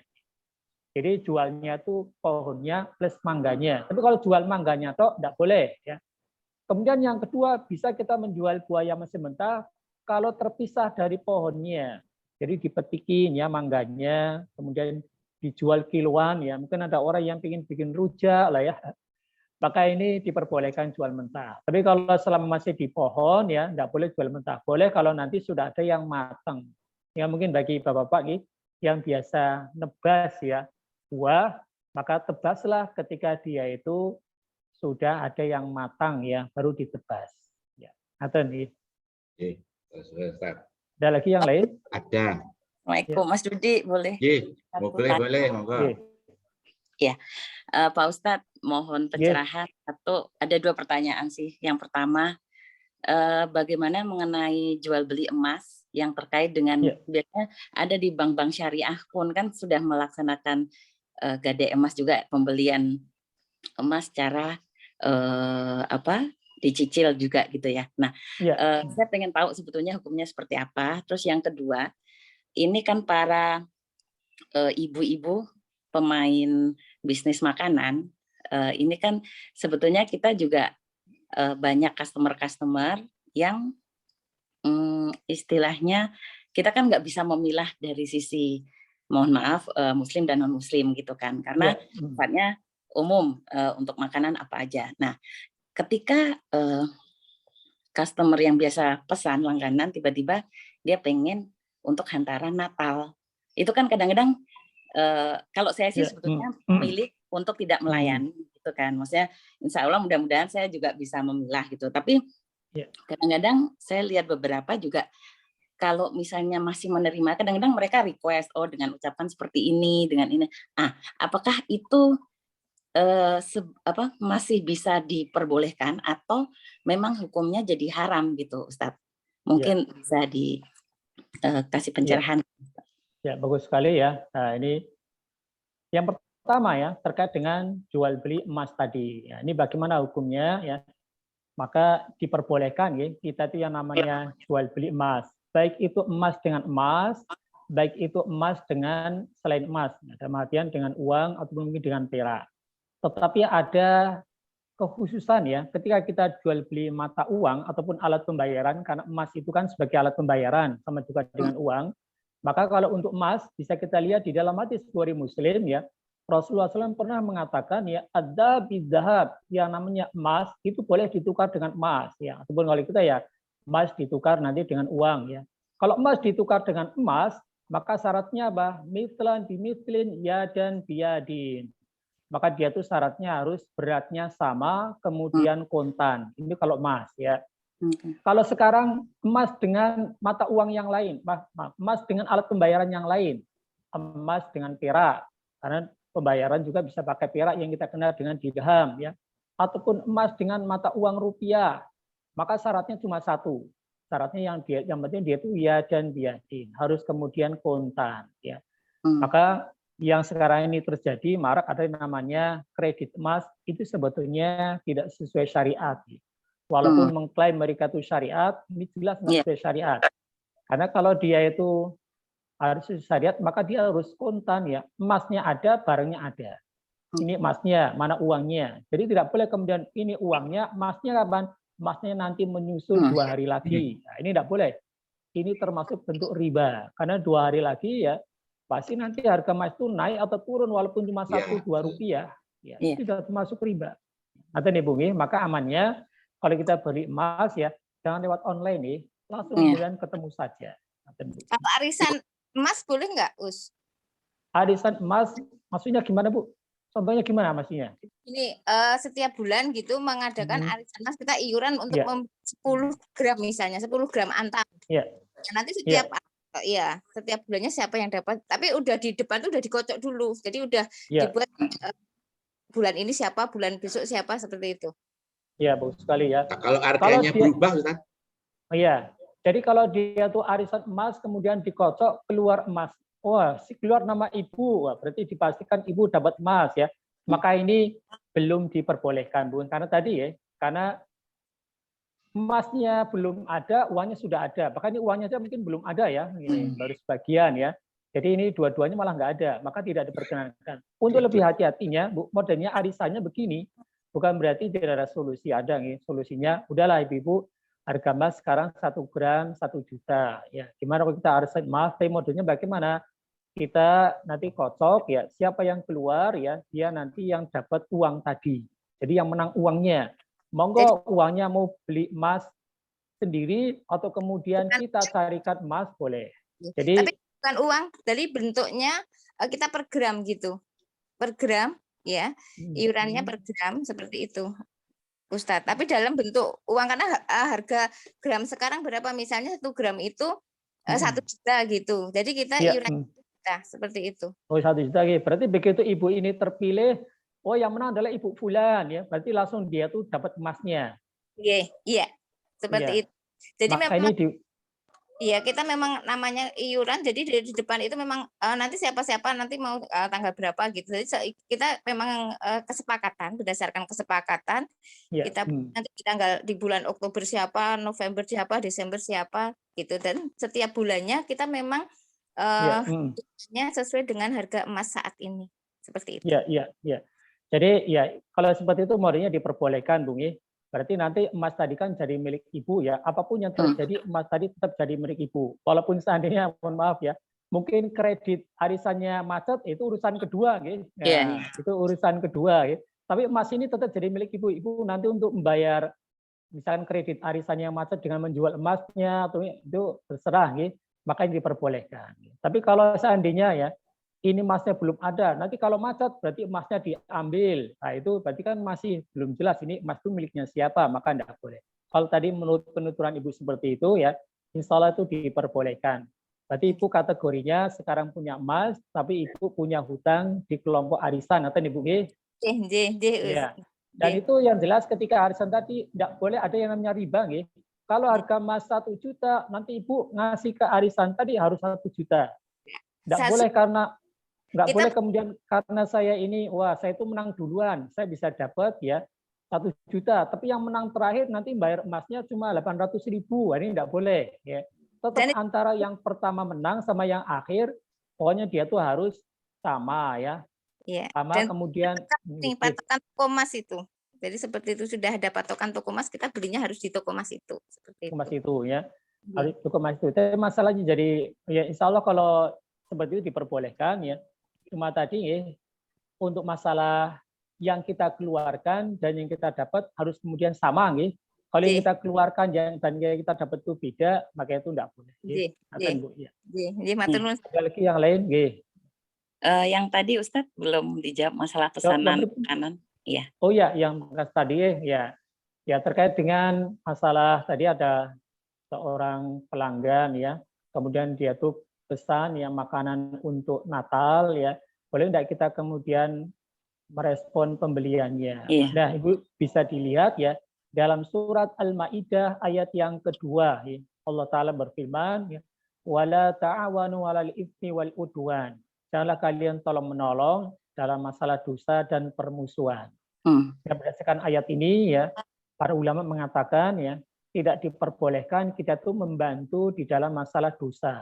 Nah, ketika kita ini ya ada orang ya mau merayakan tadi yang Nasrani, kita kemudian siap untuk kemudian menjual barang ke dia dan kita tahu itu digunakan untuk keperluan itu, maka ini kategori kita tuh menolong mereka, maka ini tidak boleh. Jadi, Bu. Bahkan sampai para ulama, mohon maaf ya, para ulama sampai ketika ditanya bagaimana hukumnya ya kita ini ikut bangun ya gereja ya, bukan ada seorang kuli ya. Orang kuli kemudian dia itu bekerja untuk bangun gereja ya. Maka para ulama mengatakan tidak boleh karena engkau ini sama saja seperti ya tolong menolong dalam masalah kemaksiatan. Ya. Ada Iya, matur nuwun Ustaz. Sami-sami Bu. Tukang membangun saja tidak boleh ya Ustaz? Nggak boleh Pak. Berarti pamannya saya punya rumah dikontrakin yang nyewa bukan Muslim, sebaiknya nggak usah ya Ustaz. Nanti kalau rumahnya dipakai lagi, Pak. Kalau itu beda lagi. Kalau kita muamalah dengan orang Muslim ya seperti kita jual beli, kita sewa menyewa itu boleh karena Rasulullah sendiri ya jual beli ya dengan orang-orang Yahudi ya. Tapi kalau udah mengenai masalah ibadah, nah perayaan Natal itu kan ibadah nih. Atau kalau kemudian rumah kita itu disewa oleh orang Nasrani digunakan untuk rumah ibadah, nah itu baru tidak boleh.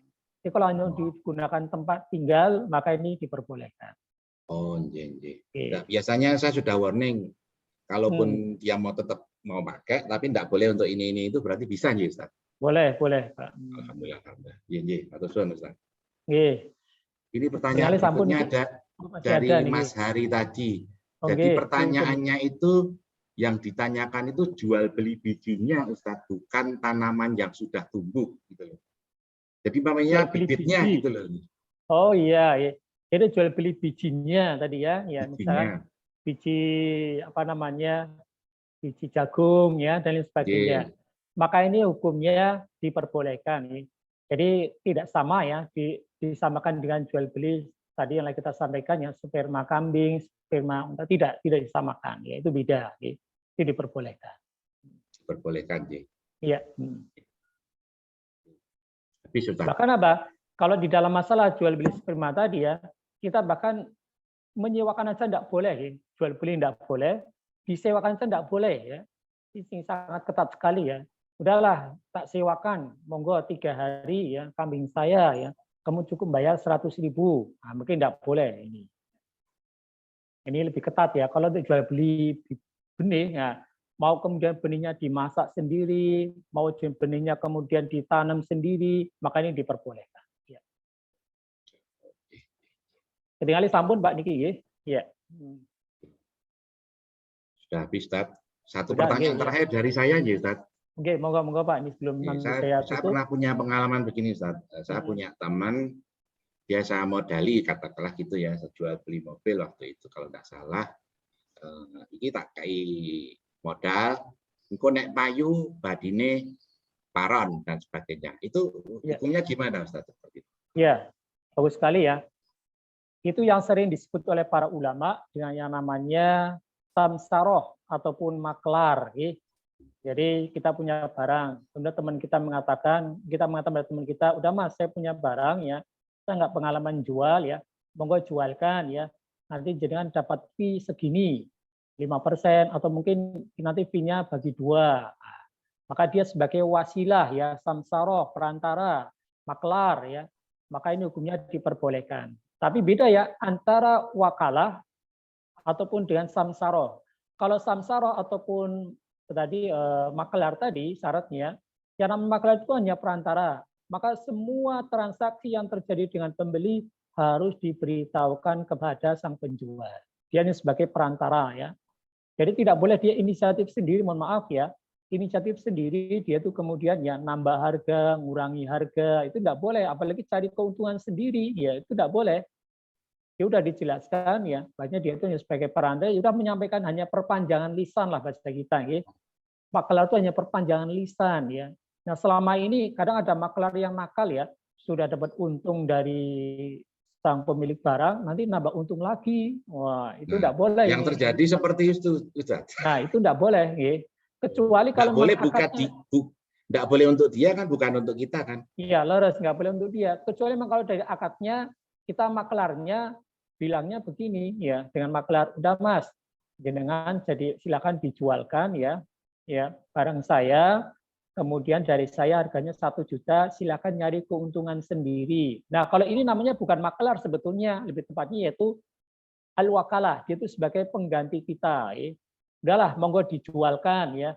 Nah, maka dia nanti mau jual ke berapa, mau untung berapa diperbolehkan, karena memang kita sudah membolehkan dia untuk kemudian mencari keuntungan sendiri. Atau nih Pak, jadi itu diperbolehkan ya. Tapi tadi kalau jadi maklar, sekali lagi maklarnya harus kemudian kita tuh jujur ya. Kita hanya sebagai perpanjangan lisan ya dari sang pemilik barang. Maka tidak boleh kita kemudian inisiatif sendiri ya dalam masalah transaksi, dalam masalah harga. Tidak boleh, semuanya harus disampaikan. Ya. Mungkin begitu Pak ya. Ya, sebelum ya sebagai kata penutup ya dari Bapak Ibu sekalian ya sekali lagi ya terkait dengan masalah jual beli ini. Oh ya, ini ada pertanyaan lagi satu ini terkait dengan transaksi emas. Hajah Ayati. Oke, dari Ibu ini. Transaksi emas dengan yadan biyadin, apakah transaksi secara online menjadi haram? Ya, benar Bu. Jadi transaksi emas itu harus yadan biyadin, harus kontan ya.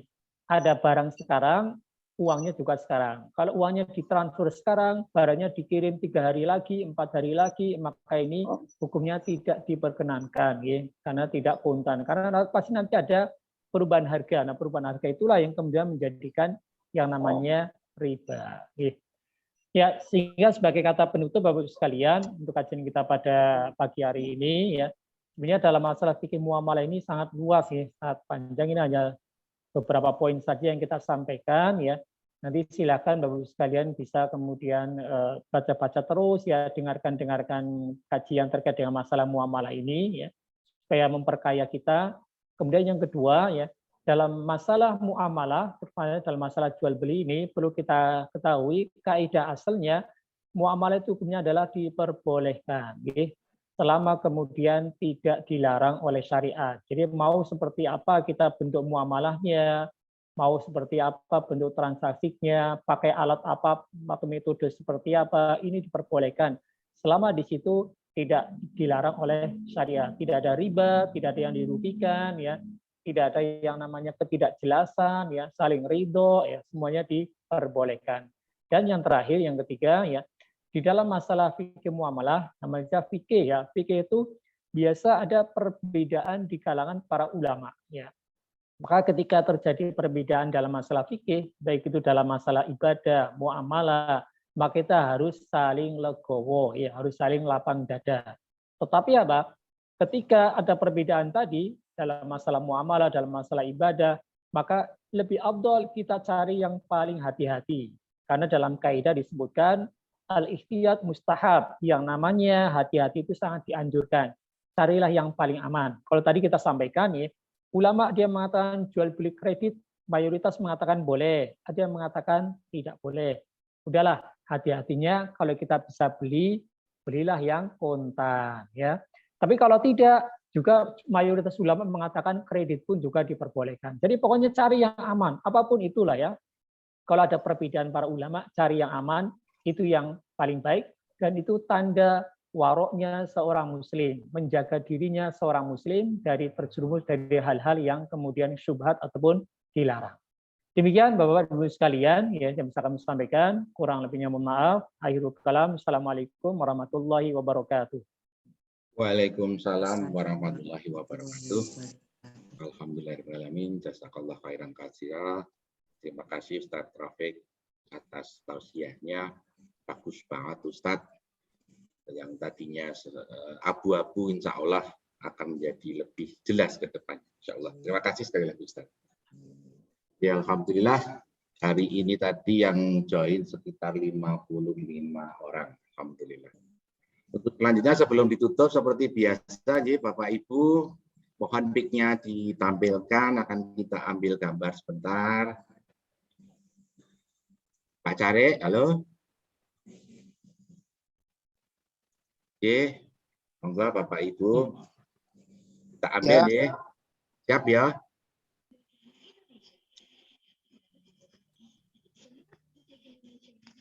Yuk.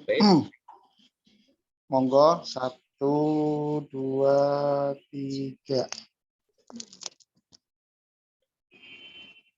Kok baik.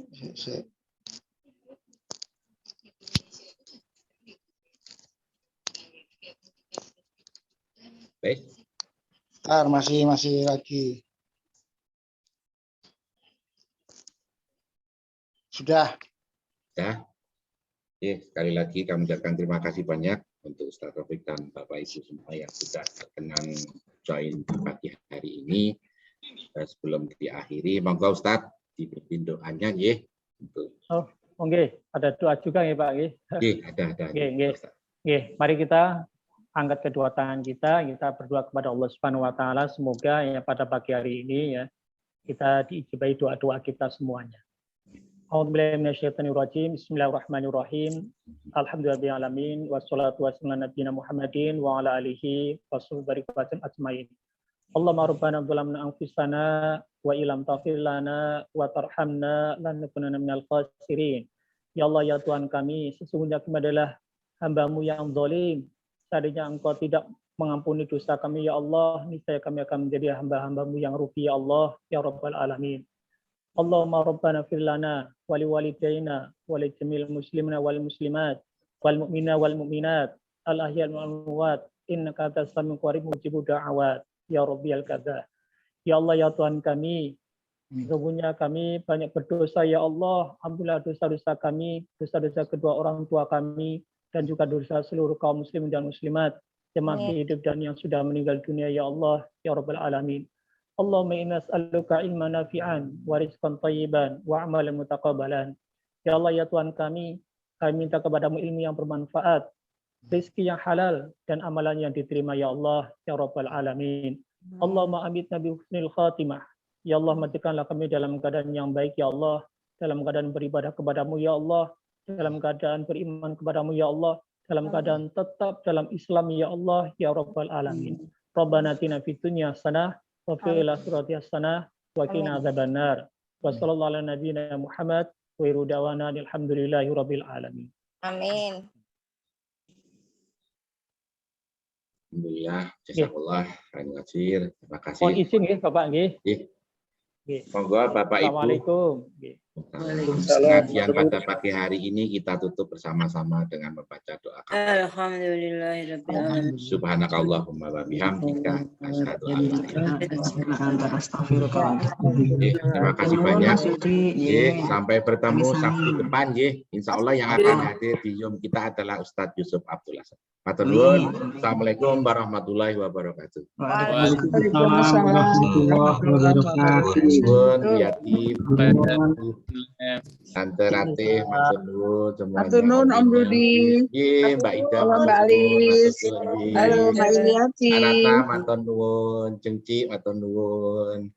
Parman, suwun man. Nggih, matur nuwun. Matur nuwun Bu Iliati.